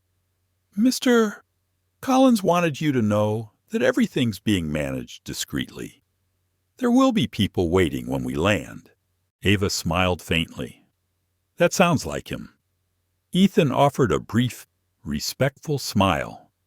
"He also asked me to thank you for your patience." She looked away, her eyes finding the horizon through the window. The first faint streaks of dawn were rising, pale and soft above the clouds. "Patience is easy when you know the truth," she said. "I think that's what strength really looks like, when someone can see the storm and still choose stillness." Ethan stood. "Can I bring you something water? Maybe?" She shook her head. "I'm fine. Thank you. But Ethan." "Yes." Her voice softened. "Don't let her see anything yet. Let her think she's won." Ethan's eyes met hers. There was something steady in them, almost paternal. "Understood," he said. Then he walked back toward the galley, the folded message still burning faintly in his pocket. Behind them, Margaret called out, "Excuse me, young man, another coffee, please." And not the decaf this time. The last one was dreadful. Ethan turned back, mask of composure restored. "Of course, ma'am." Margaret smiled with satisfaction, unaware that the same man she was addressing had just received direct orders from the owner of the airline to protect the girl she'd tried to destroy. Ava sat still, the hum of the engines a kind of meditation now. She thought about how quickly perception turns into power, how a stranger's assumption can become an accusation, and how an accusation, when given authority, can become danger. But she also thought about her father. She could almost hear his voice, calm, deliberate, saying what he'd always told her since childhood. People who live on pride always forget how high they've climbed until gravity reminds them. The flight attendants began preparing the cabin for landing. The seatbelt sign blinked on. The soft chime echoed like a signal, the kind that tells everyone something's ending, though they don't yet know what. Margaret straightened in her seat, retouching her lipstick. She looked pleased with herself. Every so often, she glanced toward Ava's row, expecting what? Exactly a sign of guilt, a flinch, a mistake. She saw none. Ava remained composed. She folded her blanket, tucked her book away, and clasped her hands quietly in her lap. From somewhere deep inside, Margaret's phone buzzed once. A faint notification from SkyVista's automated system. Report received under review. She smiled privately. Efficient, as always. She thought. She couldn't know that the same system had already reversed the report's direction. She couldn't know that she was now the subject of a code-black investigation herself. Ethan made one last round before descent. When he stopped by Margaret's row, she gave him that same imperious smile. "I hope your management takes my message seriously," she said. "They always do." "Ma'am," Ethan replied. His tone was perfectly polite, perfectly neutral. It was the kind of answer that can mean anything or everything. He moved on, checking Ava's seatbelt discreetly. "We'll be on the ground soon," he said softly. "Good," Ava replied. "It's time for the truth to land, too. Outside." The clouds began to break apart, revealing the pale gold of morning light over Arizona. The world below looked peaceful small, almost innocent. You'd never guess how much cruelty and kindness could fit inside a single airplane. As the engines changed pitch, the plane began its slow descent toward Phoenix Sky Harbor.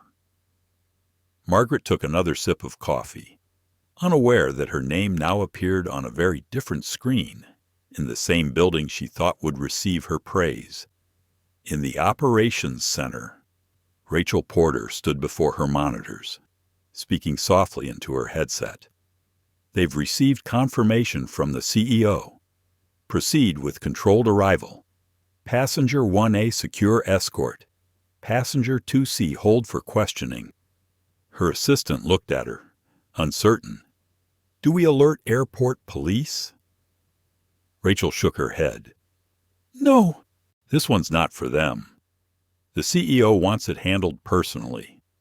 And so, as Flight 407 cut through the golden air, descending slowly toward the runway, everything was in motion. One woman would step off that plane into protection. Another would step into consequence. And all of it, every line of authority, every act of control would unfold in silence. Because sometimes, justice doesn't announce itself. It just arrives on schedule. The Airbus A321 cut through the early morning air like a blade of silver. Below, the Phoenix desert stretched wide and endless, its horizon tinged with orange light. Inside the cabin, passengers were stirring seatbacks upright, trays locked, conversations returning. The long night flight was finally ending, but for two people on board, this landing would not be routine. The seatbelt light blinked on. "Cabin crew, prepare for landing," came the captain's voice, calm and practiced. But there was a faint edge in the tone, a controlled tension that most passengers wouldn't notice. From her seat in 2C, Margaret Whitmore felt a quiet thrill. She'd waited all night for this moment. Soon, she thought, someone would finally take her concerns seriously. The world still worked for people who demanded order, and she had done exactly that. She glanced toward Ava Collins, sitting ahead in 1A. The girl was still calm, almost unnervingly so. She had slept through turbulence, through dinner, through the small whispers that had rippled among nearby passengers after Margaret's earlier outburst. Now, as the plane descended through thin clouds, Ava simply looked out the window, her reflection serene against the rising dawn. Margaret leaned slightly forward, lowering her voice toward the woman beside her. "You know," she whispered, "I had to report her. It was the responsible thing to do. We can't be too careful these days." The woman nodded uncomfortably, eyes fixed on the safety card in her lap. Ava didn't turn around. She didn't have to. She could feel Margaret's gaze like a chill at her back. The landing gear lowered with a heavy thud. The engines roared briefly, then softened as the aircraft touched down on the long runway of Sky Harbor International Airport. The cabin shook slightly, then steadied. A ripple of relief passed through the passengers' murmurs, seatbelt clicks, the shuffle of phones turning on. Then, the intercom chimed. "Ladies and gentlemen, this is your captain speaking," the voice said, steady but firmer now. "For operational reasons, we ask that all passengers remain seated with seatbelts fastened. We will be parking momentarily, but no one is to disembark until instructed by the crew." A pause. "Then this is a matter of security protocol. Please remain calm." The cabin fell silent. Margaret's lips curved into a smile. She adjusted her scarf, a small spark of satisfaction in her chest. Finally, she looked toward Ava again, imagining the quiet panic that must be forming beneath that composed exterior. She whispered, almost kindly, "Well, dear, I suppose this is what happens when you don't belong where you sit." Ava didn't respond. She reached into her bag, pulled out her phone, and turned it on. The device buzzed softly with a single text message. From her father. "Stay seated. Everything is under control. I love you." Her eyes softened. She placed the phone face down on her lap and folded her hands. Ethan Brooks, the lead flight attendant, stood near the galley with two other crew members. His earpiece crackled with the coded phrase he'd been waiting for, Gate 14B. "Clearance secured. Proceed as briefed." He looked toward Ava, caught her eye briefly, then gave a small nod barely noticeable, but enough. She returned it, almost imperceptibly. At the front of the cabin, the door lights turned green, but no one moved. Outside, 3 airport vehicles approached the jet bridge. One marked SkyVista Operations, one Security Compliance, and another unmarked black sedan. Margaret's smile widened. "They work fast," she said quietly to herself. "Efficient airline." When the jet bridge finally connected, the captain's voice returned, softer now. "Ladies and gentlemen, please continue to remain seated until further notice. Thank you for your cooperation." Ethan stepped forward, his tone professional and calm. "We'll begin a controlled deplaning shortly. We appreciate your patience." He walked down the aisle toward seat 1A. Margaret watched, breath quickening. "Here it comes," she murmured. Ethan stopped by Ava's seat. "Miss Collins," he said gently, "please gather your belongings." Margaret's heart leapt. She leaned back, satisfied. Justice, she thought. But then Ethan did something strange. He smiled, not the polite smile of a crew member doing his duty, but something warmer. He bent slightly toward Ava and said quietly, "They're waiting for you. Ma'am. Ma'am." Ava stood slowly, calm as ever, her presence suddenly larger than the space around her. She thanked Ethan softly, adjusted her backpack, and stepped into the aisle. The cabin watched in silence. Margaret felt confusion stir, just slightly. Why wasn't there fear? Why wasn't there protest? Ethan guided Ava toward the front door. The jet bridge beyond was quiet, but lined with uniformed staff. Not police. Executives. SkyVista personnel in Navy suits stood waiting, their badges visible their posture formal. At the center of them stood Rachel Porter, who nodded respectfully as Ava approached. "Welcome home, Miss Collins," Rachel said, voice calm but warm. "Your father's waiting inside." The words fell like stones into still water. Inside the cabin. Margaret's smile began to falter. She straightened in her seat, craning her neck to see Miss Collins. Ava turned once before stepping through the door. Her eyes met Margaret's for just a heartbeat. Not with anger, not with triumph, just quiet acknowledgement, a look that said, "I know exactly who I am." Then she was gone. Margaret blinked rapidly, the meaning colliding inside her mind. She turned to the woman beside her. "Did she just say Miss Collins?" The woman didn't answer. She was too busy staring toward the front, where now 2 men in dark suits had entered the cabin. They carried no weapons, no visible authority, just presence. One of them approached Margaret. "Mrs. Whitmore," he said. "Yes," she replied, her tone uncertain for the first time that morning. "Would you mind remaining seated for a few minutes? Someone from corporate would like to speak with you before you disembark." Margaret frowned. "Corporate about what?" The man didn't answer. "Thank you for your patience," he said politely, stepping aside. From the open doorway, the sunlight of Arizona morning poured in, bright, clean, almost blinding. Outside, Ava walked down the jet bridge toward her father, who stood waiting near the terminal entrance. Jonathan Collins wasn't smiling. His expression was calm, controlled, but those eyes carried something deeper than anger. Pride, maybe, sorrow, resolve. He placed a hand on her shoulder. "You okay?" he asked. "I am now," Ava said, and somewhere behind them, in seat 2C, Margaret sat frozen, the noise of the engine still echoing in her chest.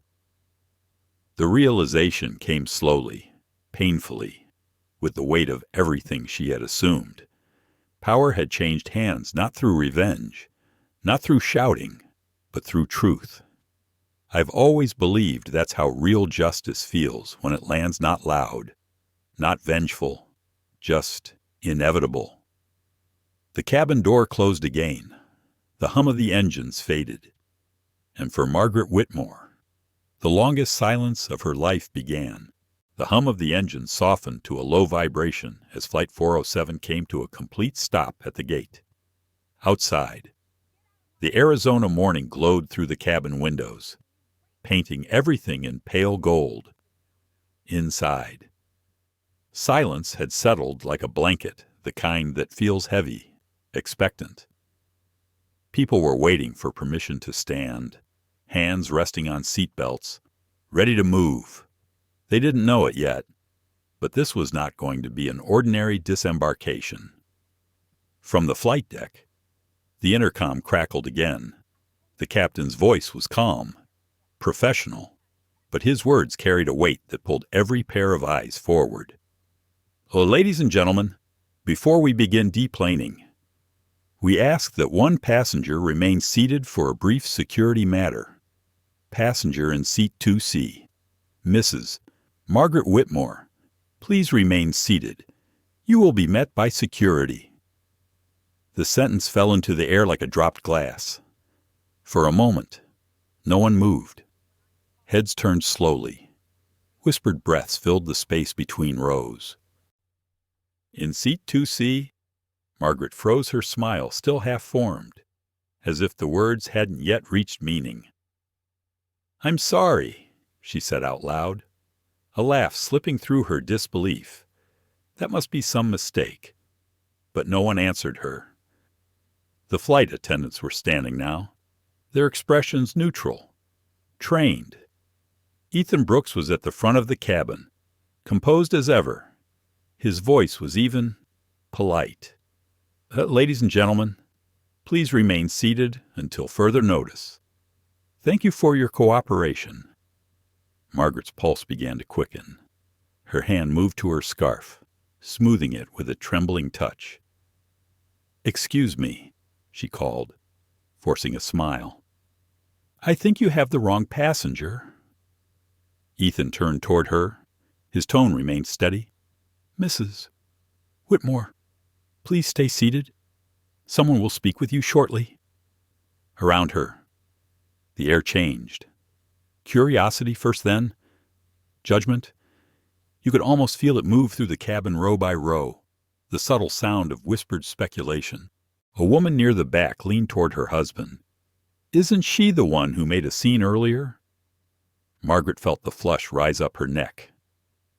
"This is ridiculous," she muttered, reaching for her handbag as if the motion alone could restore her control. "Do you know who I am?" Ethan didn't answer. Instead, he turned toward the front and spoke quietly to Ava. "Miss Collins, we're ready for you now." Every head turned again. Ava unbuckled her seatbelt, calm as a tide pulling away from shore. She stood, gathering her book and small bag. Ethan stepped aside, offering a quiet after you. The gesture was subtle, respectful, but to everyone watching, it looked unmistakably like deference. As Ava moved toward the exit, the whispers grew. Someone murmured, "She's not being escorted by security. She's being welcomed." Margaret's stomach twisted. She looked up sharply. "What's going on here?" Ethan said nothing. He just opened the cabin door and gestured for Ava to step through. The jet bridge beyond was bathed in soft white light. Two SkyVista executives stood waiting, Rachel Porter and another man in a tailored navy suit. Both nodded at Ava as she appeared. "Miss Collins," Rachel said. "Welcome back." Ava smiled faintly. "Thank you, Rachel." Inside the cabin, the realization began to spread like a slow contagion. The murmurs sharpened, weaving between rows. "Collins," someone whispered, as in SkyVista Collins. "Her father's the CEO," another voice added, hushed but audible. Margaret heard it. She froze. For a split second, her entire world, the hierarchy she believed in, the certainty she'd lived by, tilted. She stared at the girl now standing just outside the door, surrounded by deference, by authority, by calm power. It couldn't be. Ava turned her head slightly, looking back one last time into the cabin. Her eyes found Margaret's. She didn't smile. She didn't frown. She simply looked. It was not a look of triumph, nor of revenge. It was quieter, the kind of look that reveals truth without needing to explain it. A look that says, "You built your own fall." Then Ava nodded once, almost like a farewell, and stepped away. Margaret tried to speak, but her throat felt tight. "That girl," she whispered, voice trembling. "That girl can't possibly—" But before she could finish, two uniformed SkyVista security officers entered the cabin. They didn't rush. They didn't shout. One of them stopped beside her seat, his posture courteous but firm. "Mrs. Whitmore?" he asked. "Yes," she managed, her voice barely audible. "Please remain seated for now. You'll be escorted for a short conversation with operations." Margaret blinked. "This is absurd. I'm a Diamond Elite member. I know your executives personally." The officer didn't move. "Of course, ma'am," he said gently. "That's why they'd like to speak with you in private." From somewhere behind her, a passenger whispered, "Guess those miles don't help with everything." Laughter flickered quiet, restrained, but enough to sting. Margaret gripped the armrest tightly. Her nails pressed into the leather. She could feel heat rising behind her eyes, not just humiliation, but confusion, disbelief, fear. Out the window, she saw a black sedan parked near the private gate entrance. Standing beside it was Jonathan Collins, tall, motionless, his expression unreadable. Ava was already there, speaking with him softly. He placed a hand on her shoulder, protective and calm. The security officer waited beside Margaret's seat. "We'll ask everyone else to deplane first," he said. Margaret didn't respond. She stared straight ahead, her mind looping through fragments of the last few hours, the complaint email, the smug certainty, the way she'd leaned toward strangers to make them agree. Now the strangers wouldn't even meet her eyes. The passengers began to leave, one by one, glancing back as they passed. A few shook their heads. A few avoided her entirely. A woman in 3A hesitated at the aisle, then said softly, "You might want to wait before judging people next time." Margaret wanted to reply, but the words wouldn't come. Her mouth opened, then closed again. When the last passenger had gone, Ethan returned. He stood in the aisle, posture straight, voice calm. "Mrs. Whitmore, we're ready." She didn't move. "You're making a mistake," she said faintly. Ethan's eyes were kind, but there was no pity in them. "No, ma'am," he said. "We're correcting one." He gestured toward the aisle. She stood slowly, clutching her bag as if it were the last piece of her old life. Her heels clicked softly on the floor as she followed him toward the door. And as she stepped into the bright, open air of the jet bridge, the truth settled fully in her chest. The girl she had dismissed as unworthy had never been beneath her, not in class, not in worth, not in dignity. I suppose that's the cruelest part of arrogance when the mirror finally turns, and you see who you really are reflected in someone else's grace. Margaret blinked against the light, her composure unraveling with every step. Ahead, Ava and her father walked side by side through the terminal, surrounded by quiet authority. No words, no drama, just a silence that said everything. And behind them, for the first time in her life, Margaret Whitmore had no one left to look down on. The terminal was too bright for Margaret Whitmore's eyes. The Arizona sunlight poured through the wide glass walls, reflecting off polished tiles and the chrome fixtures of SkyVista's private gate. The brightness made everything sharp, the sound of heels clicking, the low hum of conversation, the distant echo of airport announcements. But inside her, everything was dull. She stepped off the jet bridge, guided by two SkyVista security officers. Her posture, once immaculate, was smaller now. She clutched her handbag with both hands as if it were the last familiar thing in a world that had turned against her. Just a few yards ahead, Ava Collins stood beside her father. Jonathan Collins, CEO of SkyVista Airlines, towered in silence. His tailored gray suit fit perfectly, not a wrinkle out of place. He wasn't surrounded by lawyers or publicists, just quiet authority. Around them, senior executives waited respectfully. None spoke. Ava turned slightly, her expression composed but distant. Margaret saw the resemblance, now the calm eyes, the same steadiness of manner. The realization landed like a stone in her stomach. Collins? Her breath caught. "No," she whispered, as if saying it could undo it. Ethan Brooks stood nearby, arms folded behind his back, his uniform crisp. His eyes were calm, observant, without judgment. He had seen this kind of fall before, people undone not by others, but by their own certainty. Margaret took an unsteady step forward. "Wait, please," she said, voice trembling. "I didn't know. I didn't mean." Ava turned to her fully now. Her face was unreadable. Margaret reached out, her hand shaking slightly. "I made a mistake," she said quickly. "You have to believe me. I thought you looked. I just wanted the airline to be safe. That's all." For a second, Ava said nothing. Then she looked at the hand reaching for her. slowly, deliberately. She didn't take it. There was no anger in her eyes, only something deeper, something that made Margaret's heart shrink in her chest. Pity.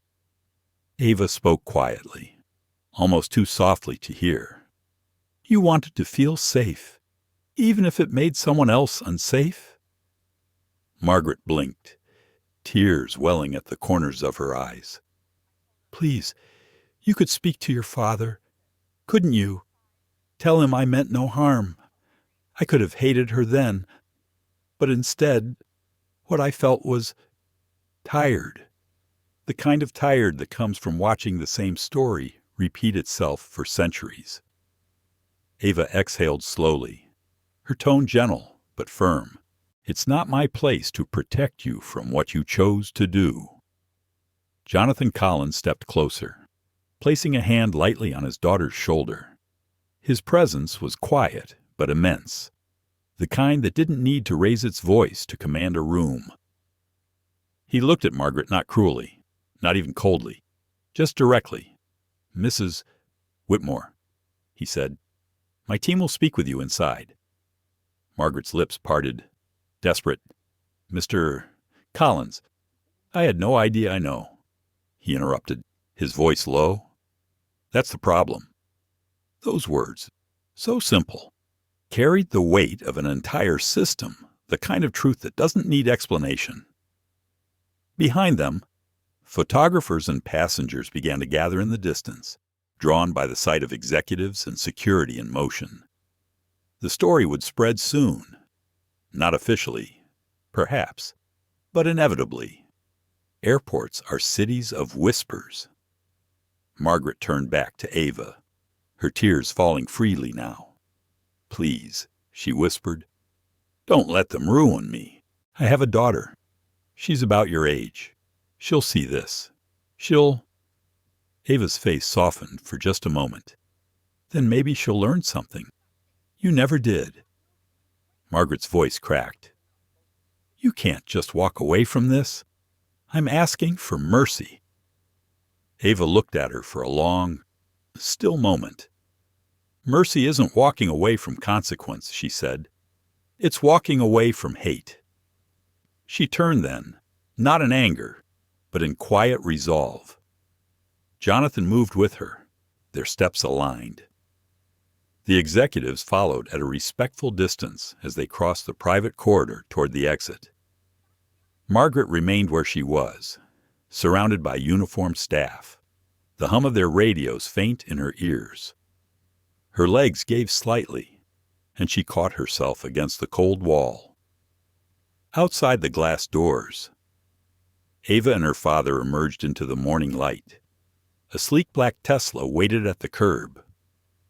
The driver opened the door, and Jonathan gestured for his daughter to enter first. Reporters were already gathering across the concourse. Cameras lifted, but neither of them acknowledged the crowd. Jonathan placed a steady hand on Ava's shoulder before she stepped in. You did well, he said. I didn't do anything, Ava replied. He gave a faint smile. Exactly. Inside the terminal. Margaret sank into a chair near the operations desk.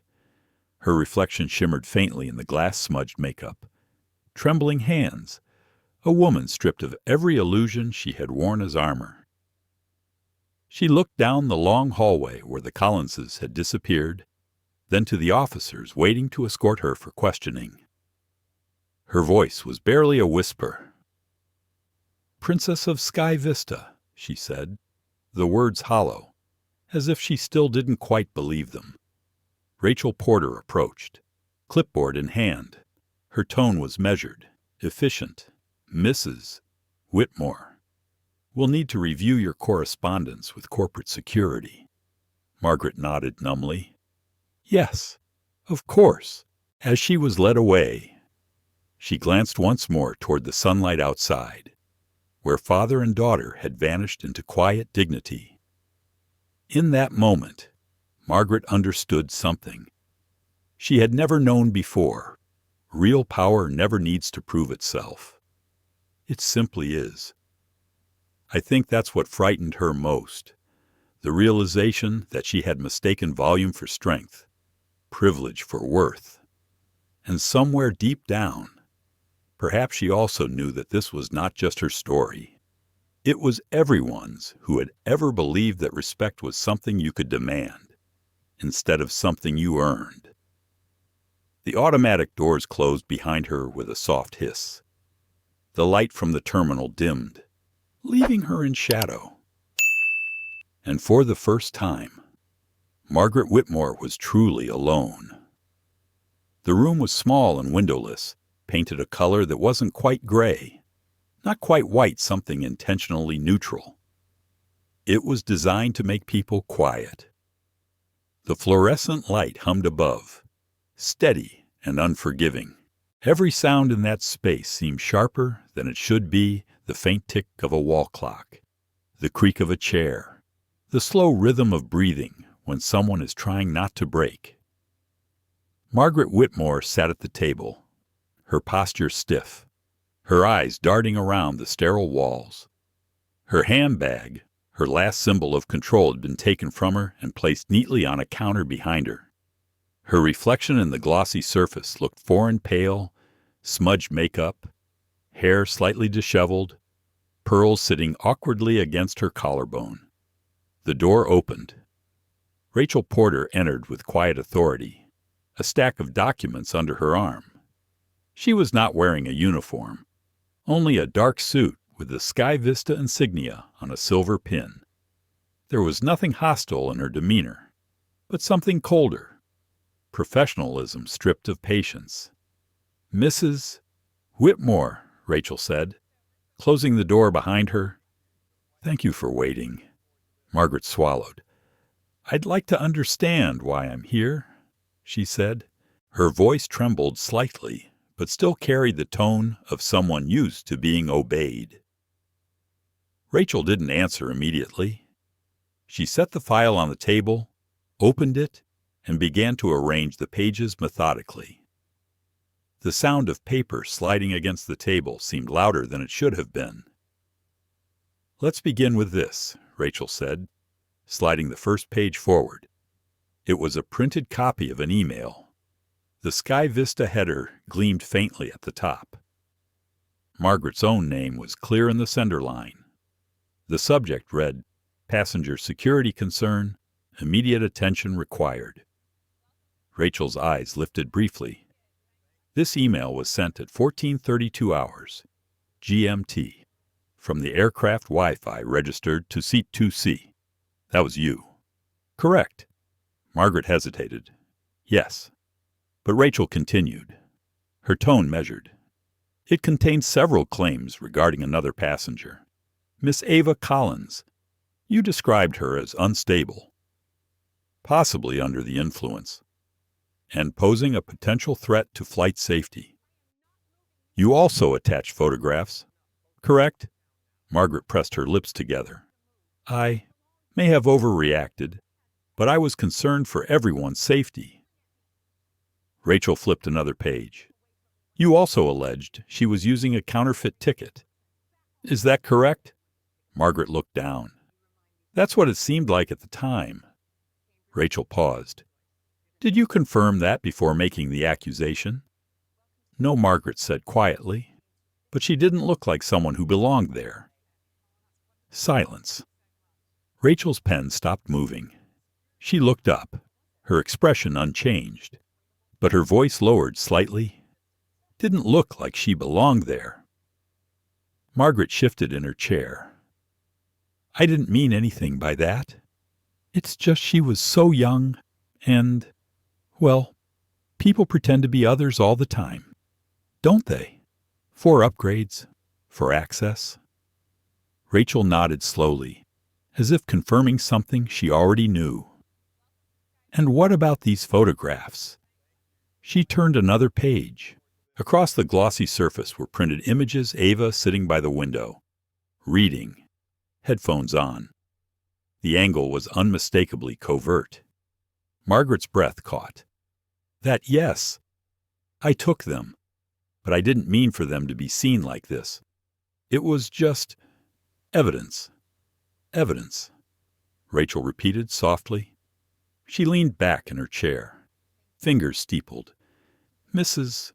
Whitmore, do you know that Miss Collins is 18 years old, legally a minor under our privacy and passenger safety policies? Margaret blinked. 18. Rachel's tone stayed level. That means you photographed a minor without consent, distributed those images over an unsecured network, and made unfounded criminal accusations that triggered a federal-level security alert. Do you understand the severity of that? For a moment, the room felt smaller. The air thinned. I didn't mean for any of this, Margaret said quickly.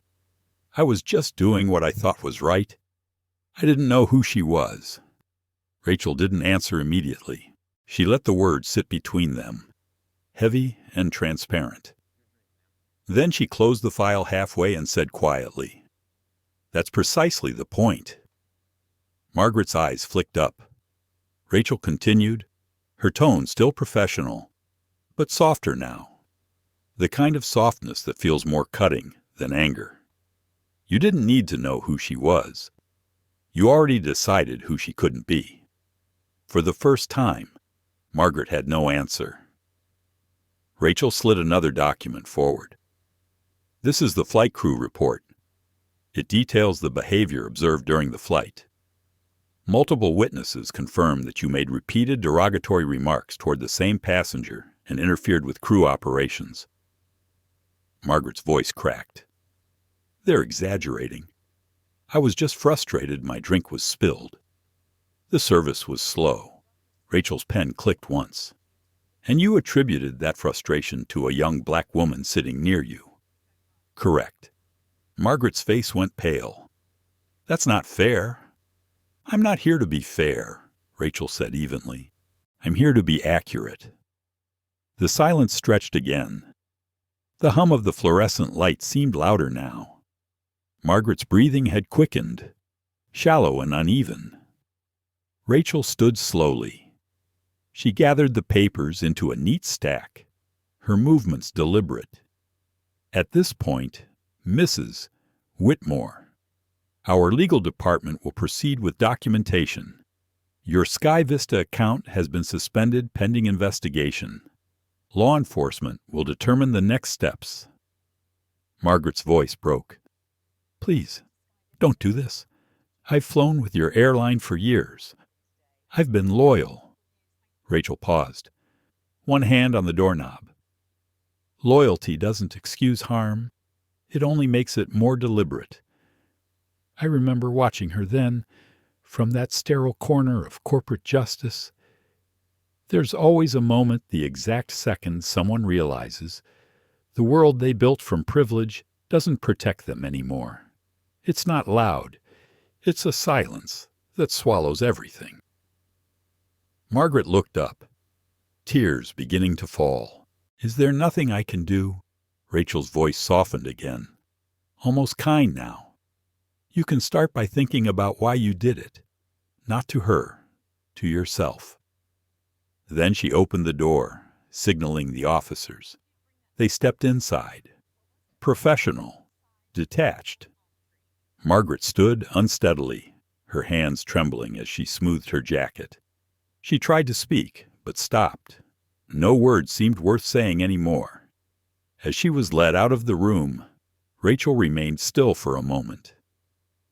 She looked down at the folder on the table, the photos, the timestamps, the digital echo of one woman's arrogance, and exhaled quietly. Justice doesn't always feel good when it happens. Sometimes it just feels correct. The door clicked shut, leaving the gray room silent once again, the hum of the light returning to its steady rhythm. The conference room at SkyVista's operations center was silent when Jonathan Collins entered. The air itself seemed to rearrange around him. He didn't storm in or speak with raised authority. He didn't need to. Power, real power, moves quietly. It doesn't announce itself. It simply changes the temperature of the room. Rachel Porter stood at the far end of the table, the file in front of her. Margaret Whitmore sat opposite, hands folded tightly in her lap, her knuckles white. Her earlier arrogance had dissolved into something small, something desperate. She looked up as the door opened, eyes wide, searching for any sign of mercy in the man she'd unknowingly wronged. Jonathan nodded once to Rachel. "Thank you. I'll take it from here." Rachel gathered her papers silently and stepped aside, her face composed. She closed the door behind her as she left. The click echoed. Jonathan sat down across from Margaret. He didn't speak immediately. Instead, he looked at her with a kind of detached curiosity, like a man studying the remains of a fire, trying to understand what had started it. When he finally spoke, his voice was quiet. "Even Mrs. Whitmore, I've reviewed everything, your email, the flight report, your statements, and the images you sent." Margaret swallowed hard. "Mr. Collins, I can't tell you how sorry I am. I had no idea that young woman was your daughter. If I had Jonathan lifted a hand, cutting her off, that's exactly the problem. Mrs. Whitmore, you would have behaved differently only because of who she was, not because of what was right." The words landed with the precision of a scalpel. He leaned back slightly, folding his hands. "In my position, I have to think about systems, how they protect people, how they fail them. You've made me consider both today." Margaret opened her mouth, then closed it. She could feel tears building, but Jonathan's gaze froze her in place. "This isn't about anger," he said softly. "I'm not here as a father. I'm here as the head of an airline you publicly weaponized for your prejudice. I'm going to outline what happens next." He opened the folder in front of him. Inside, the top page was labeled in sharp black print, "Sanction Summary, Passenger Case, 407 Whitmore." Jonathan's voice stayed calm, measured, his tone more like a verdict being read than a conversation. "There are 5 levels of consequence. Consider them concentric circles of accountability." Margaret's breath caught. "Please," he continued. "First," he said, "the legal consequence. Your email contained language that triggered our national security protocol. Under federal law, a false report of an in-flight threat, particularly one invoking narcotics or terrorism, qualifies as a federal offense. This file has already been forwarded to the U.S. Attorney's Office for review." Her face drained of color. "Federal, yes," Jonathan said. "Matter of fact. That means investigators will contact you soon. It's no longer in my hands." He turned to the next page. "Second, your financial consequence. The ticket you purchased is revoked. No refunds, no rebooking. You will not be compensated for future travel disruptions resulting from this incident." Margaret shifted in her chair, disbelief flashing across her face. "That's outrageous." Jonathan didn't flinch. "Third," he said, "your membership, your Diamond Elite status, accrued miles, and associated privileges, approximately 3 million miles, have been permanently voided. The account is closed." It was as if every sentence chipped away at the person she'd built herself to be. He kept going. "Fourth, SkyVista is part of the Star Alliance network. I have requested and received confirmation from all 26 partner airlines that your name will be placed on the permanent Do Not Fly registry within the Alliance. That means your access to international carriers is suspended indefinitely." Margaret's voice came out small. "You can't do that." Jonathan's eyes met hers, calm, impenetrable. "I just did." He flipped to the final page, and finally, he said, "The personal consequence. Your daughter, Olivia Whitmore, is a contracted travel ambassador with Skyline Global, one of our subsidiary brands. The legal department has recommended termination for reputational conflict of interest. I have approved it." The words hit harder than any of the rest.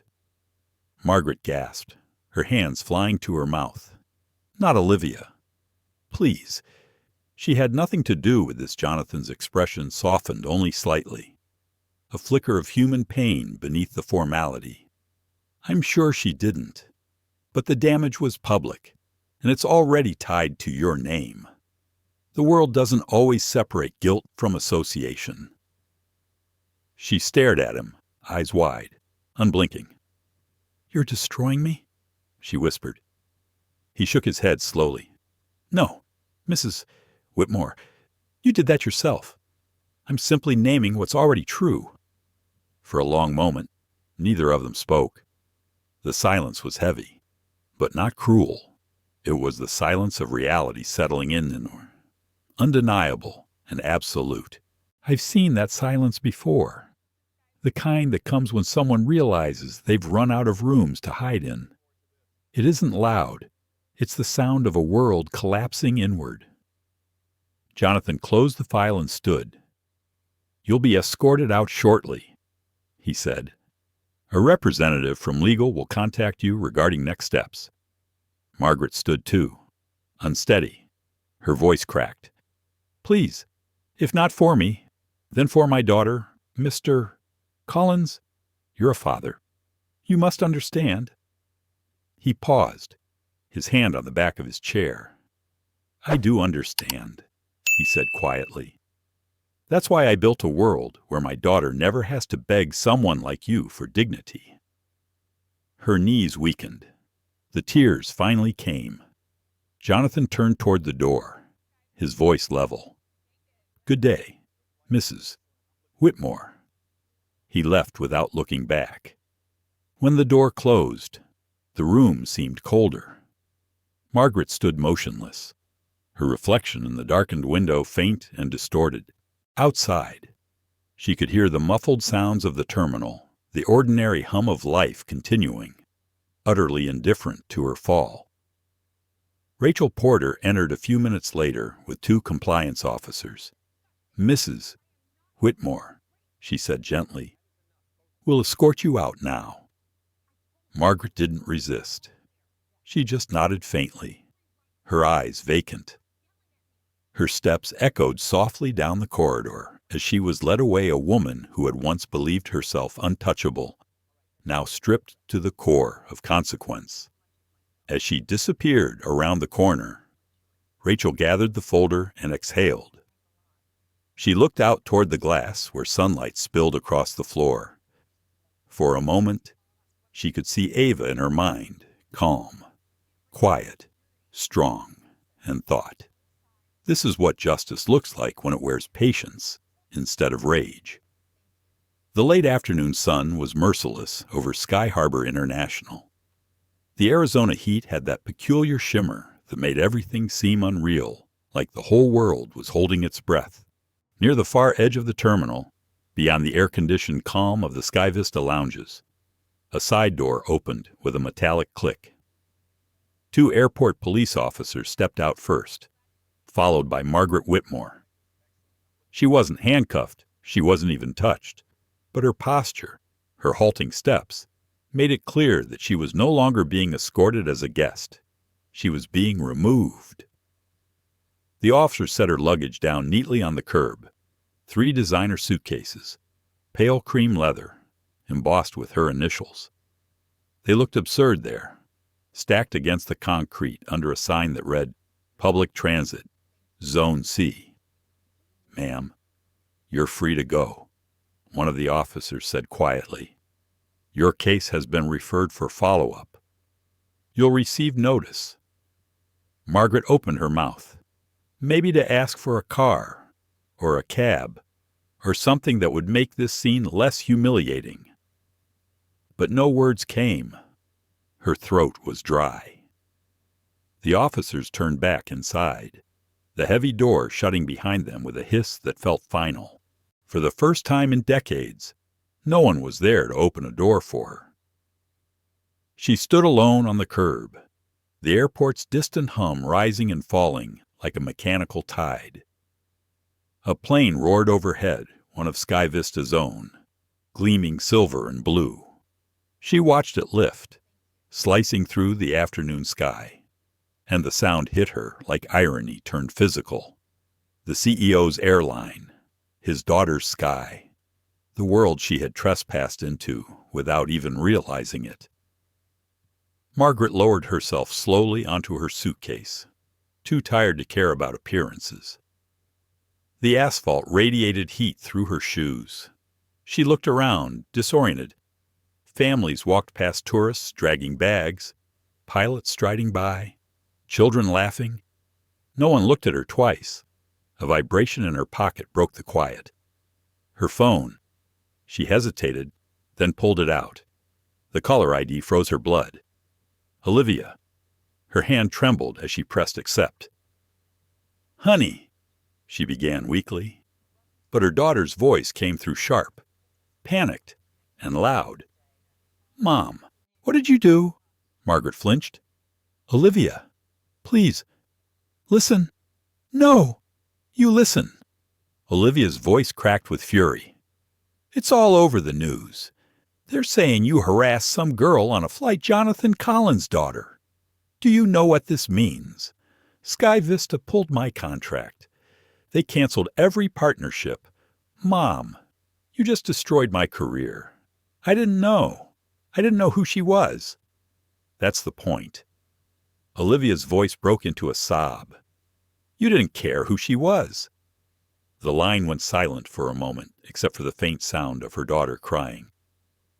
"Mom," Olivia whispered finally, How could you? How could you be that person?" Margaret tried to speak, but nothing coherent came out. She felt something inside her break a deep, quiet crack that spread through everything she had ever believed about herself. "Olivia, please," she said softly. "I was trying to do the right thing." There was a pause, then a choked laugh.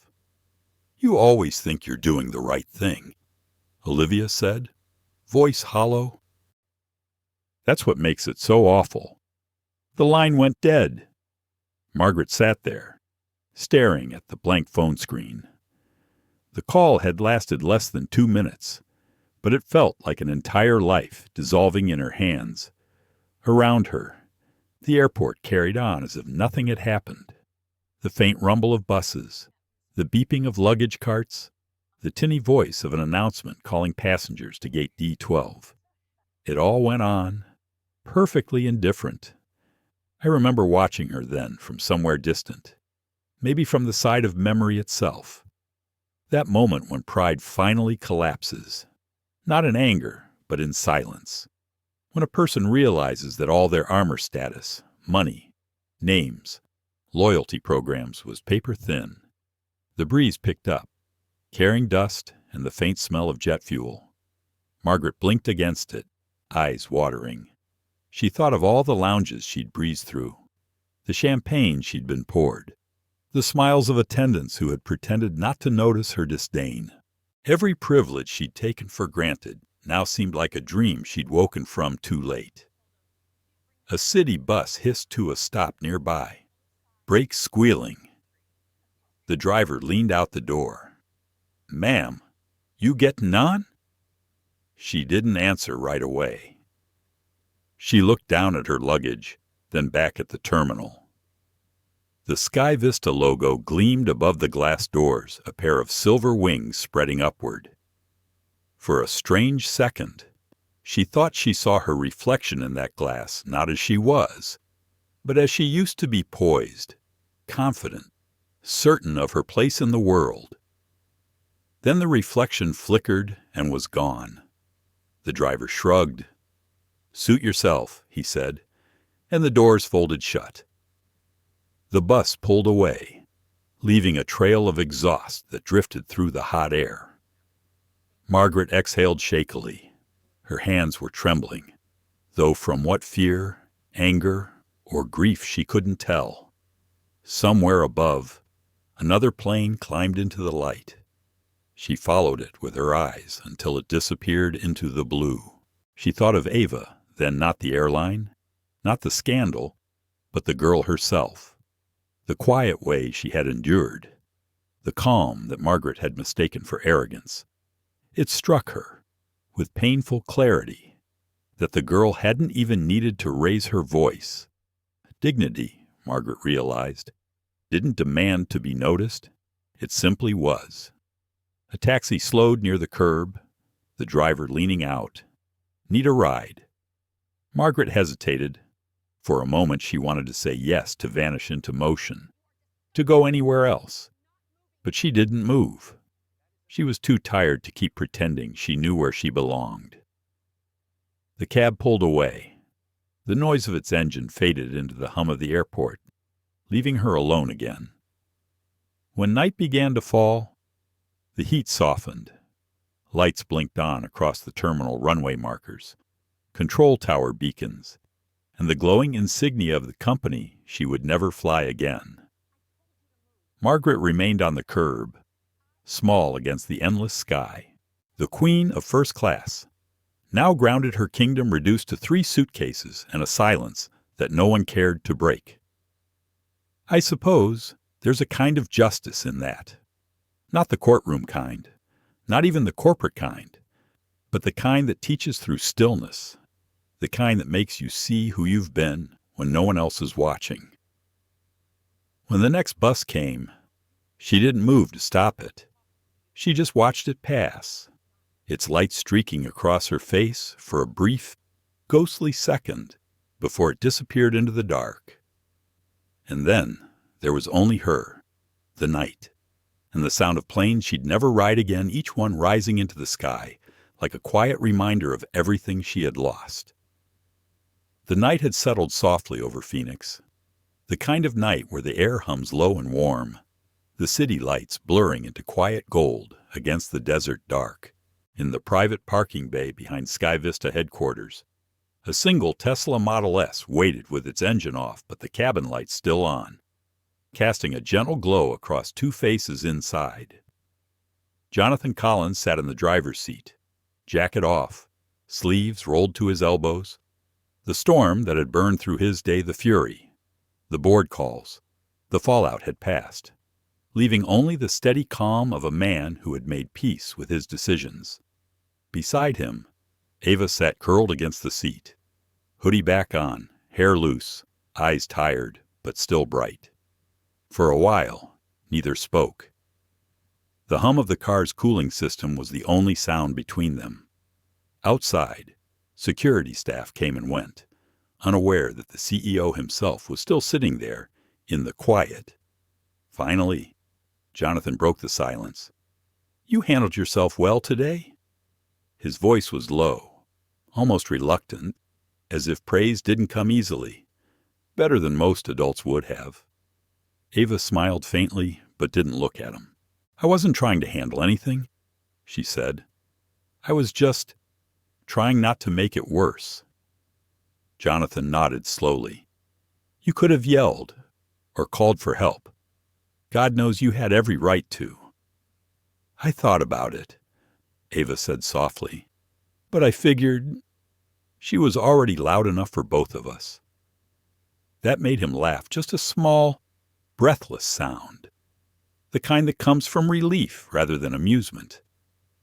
He turned to study her face, the same calm he'd always admired in his late wife reflected in his daughter's expression. You know, he said, there's an old rule I've learned in business. When someone tries to humiliate you, never meet them on the same level. Let them dig their own hole. Ava turned to him now, eyes steady. Did it ever get easier? Jonathan exhaled. No, he said simply, but it got clearer. They sat in silence again. The world outside the windshield looked peaceful, the runway lights in the distance, a plane ascending into the dark, its belly glowing faint orange in the reflected city haze. For a fleeting second, Ava wondered if Margaret Whitmore was somewhere down there in that city still awake, still trying to understand how everything had slipped away so quickly. "I keep thinking about her," Ava said quietly. Not in a forgiving way, just wondering what makes someone think they can do that to another person. Jonathan leaned back, resting one arm on the steering wheel. "It's fear," he said. "That's what privilege always is when you strip it down. Fear of losing the ground you thought only you deserved." Ava looked out the window. "She thought I didn't belong." He nodded. "And you proved you didn't need her to believe you did." A small smile crossed her lips. "You always make things sound simple." "They usually are," he said. "It's people who complicate them."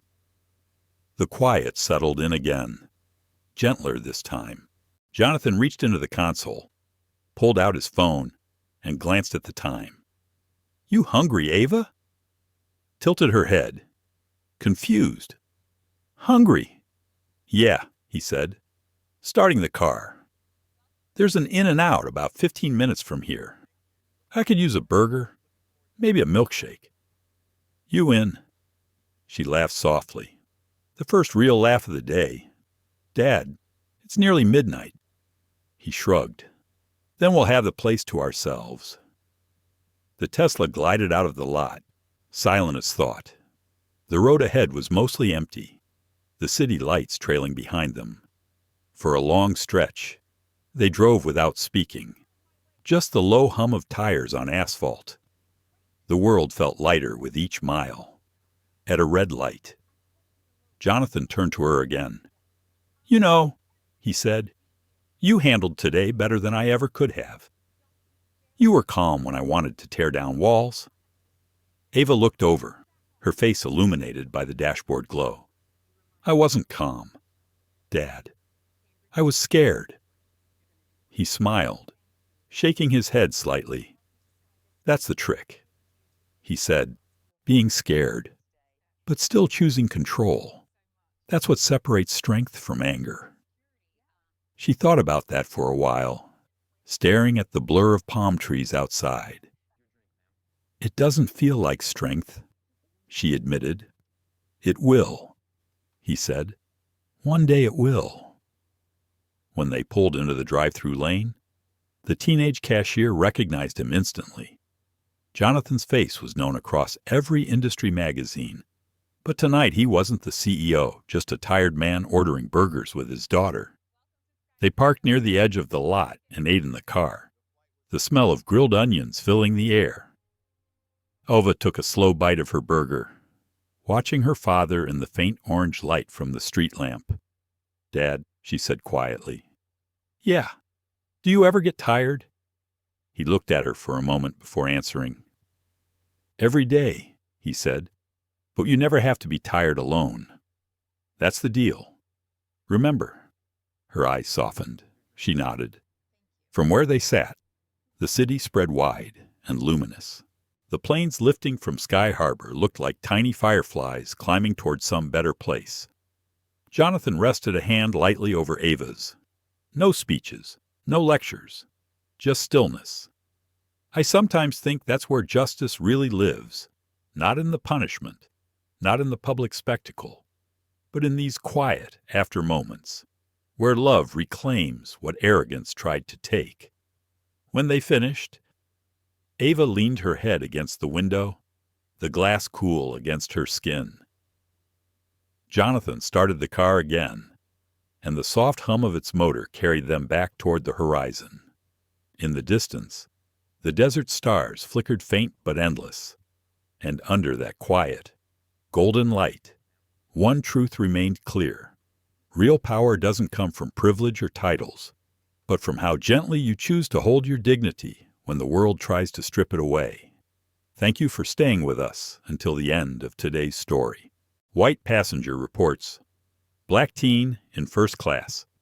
Not knowing her father owns the airline is more than just a script.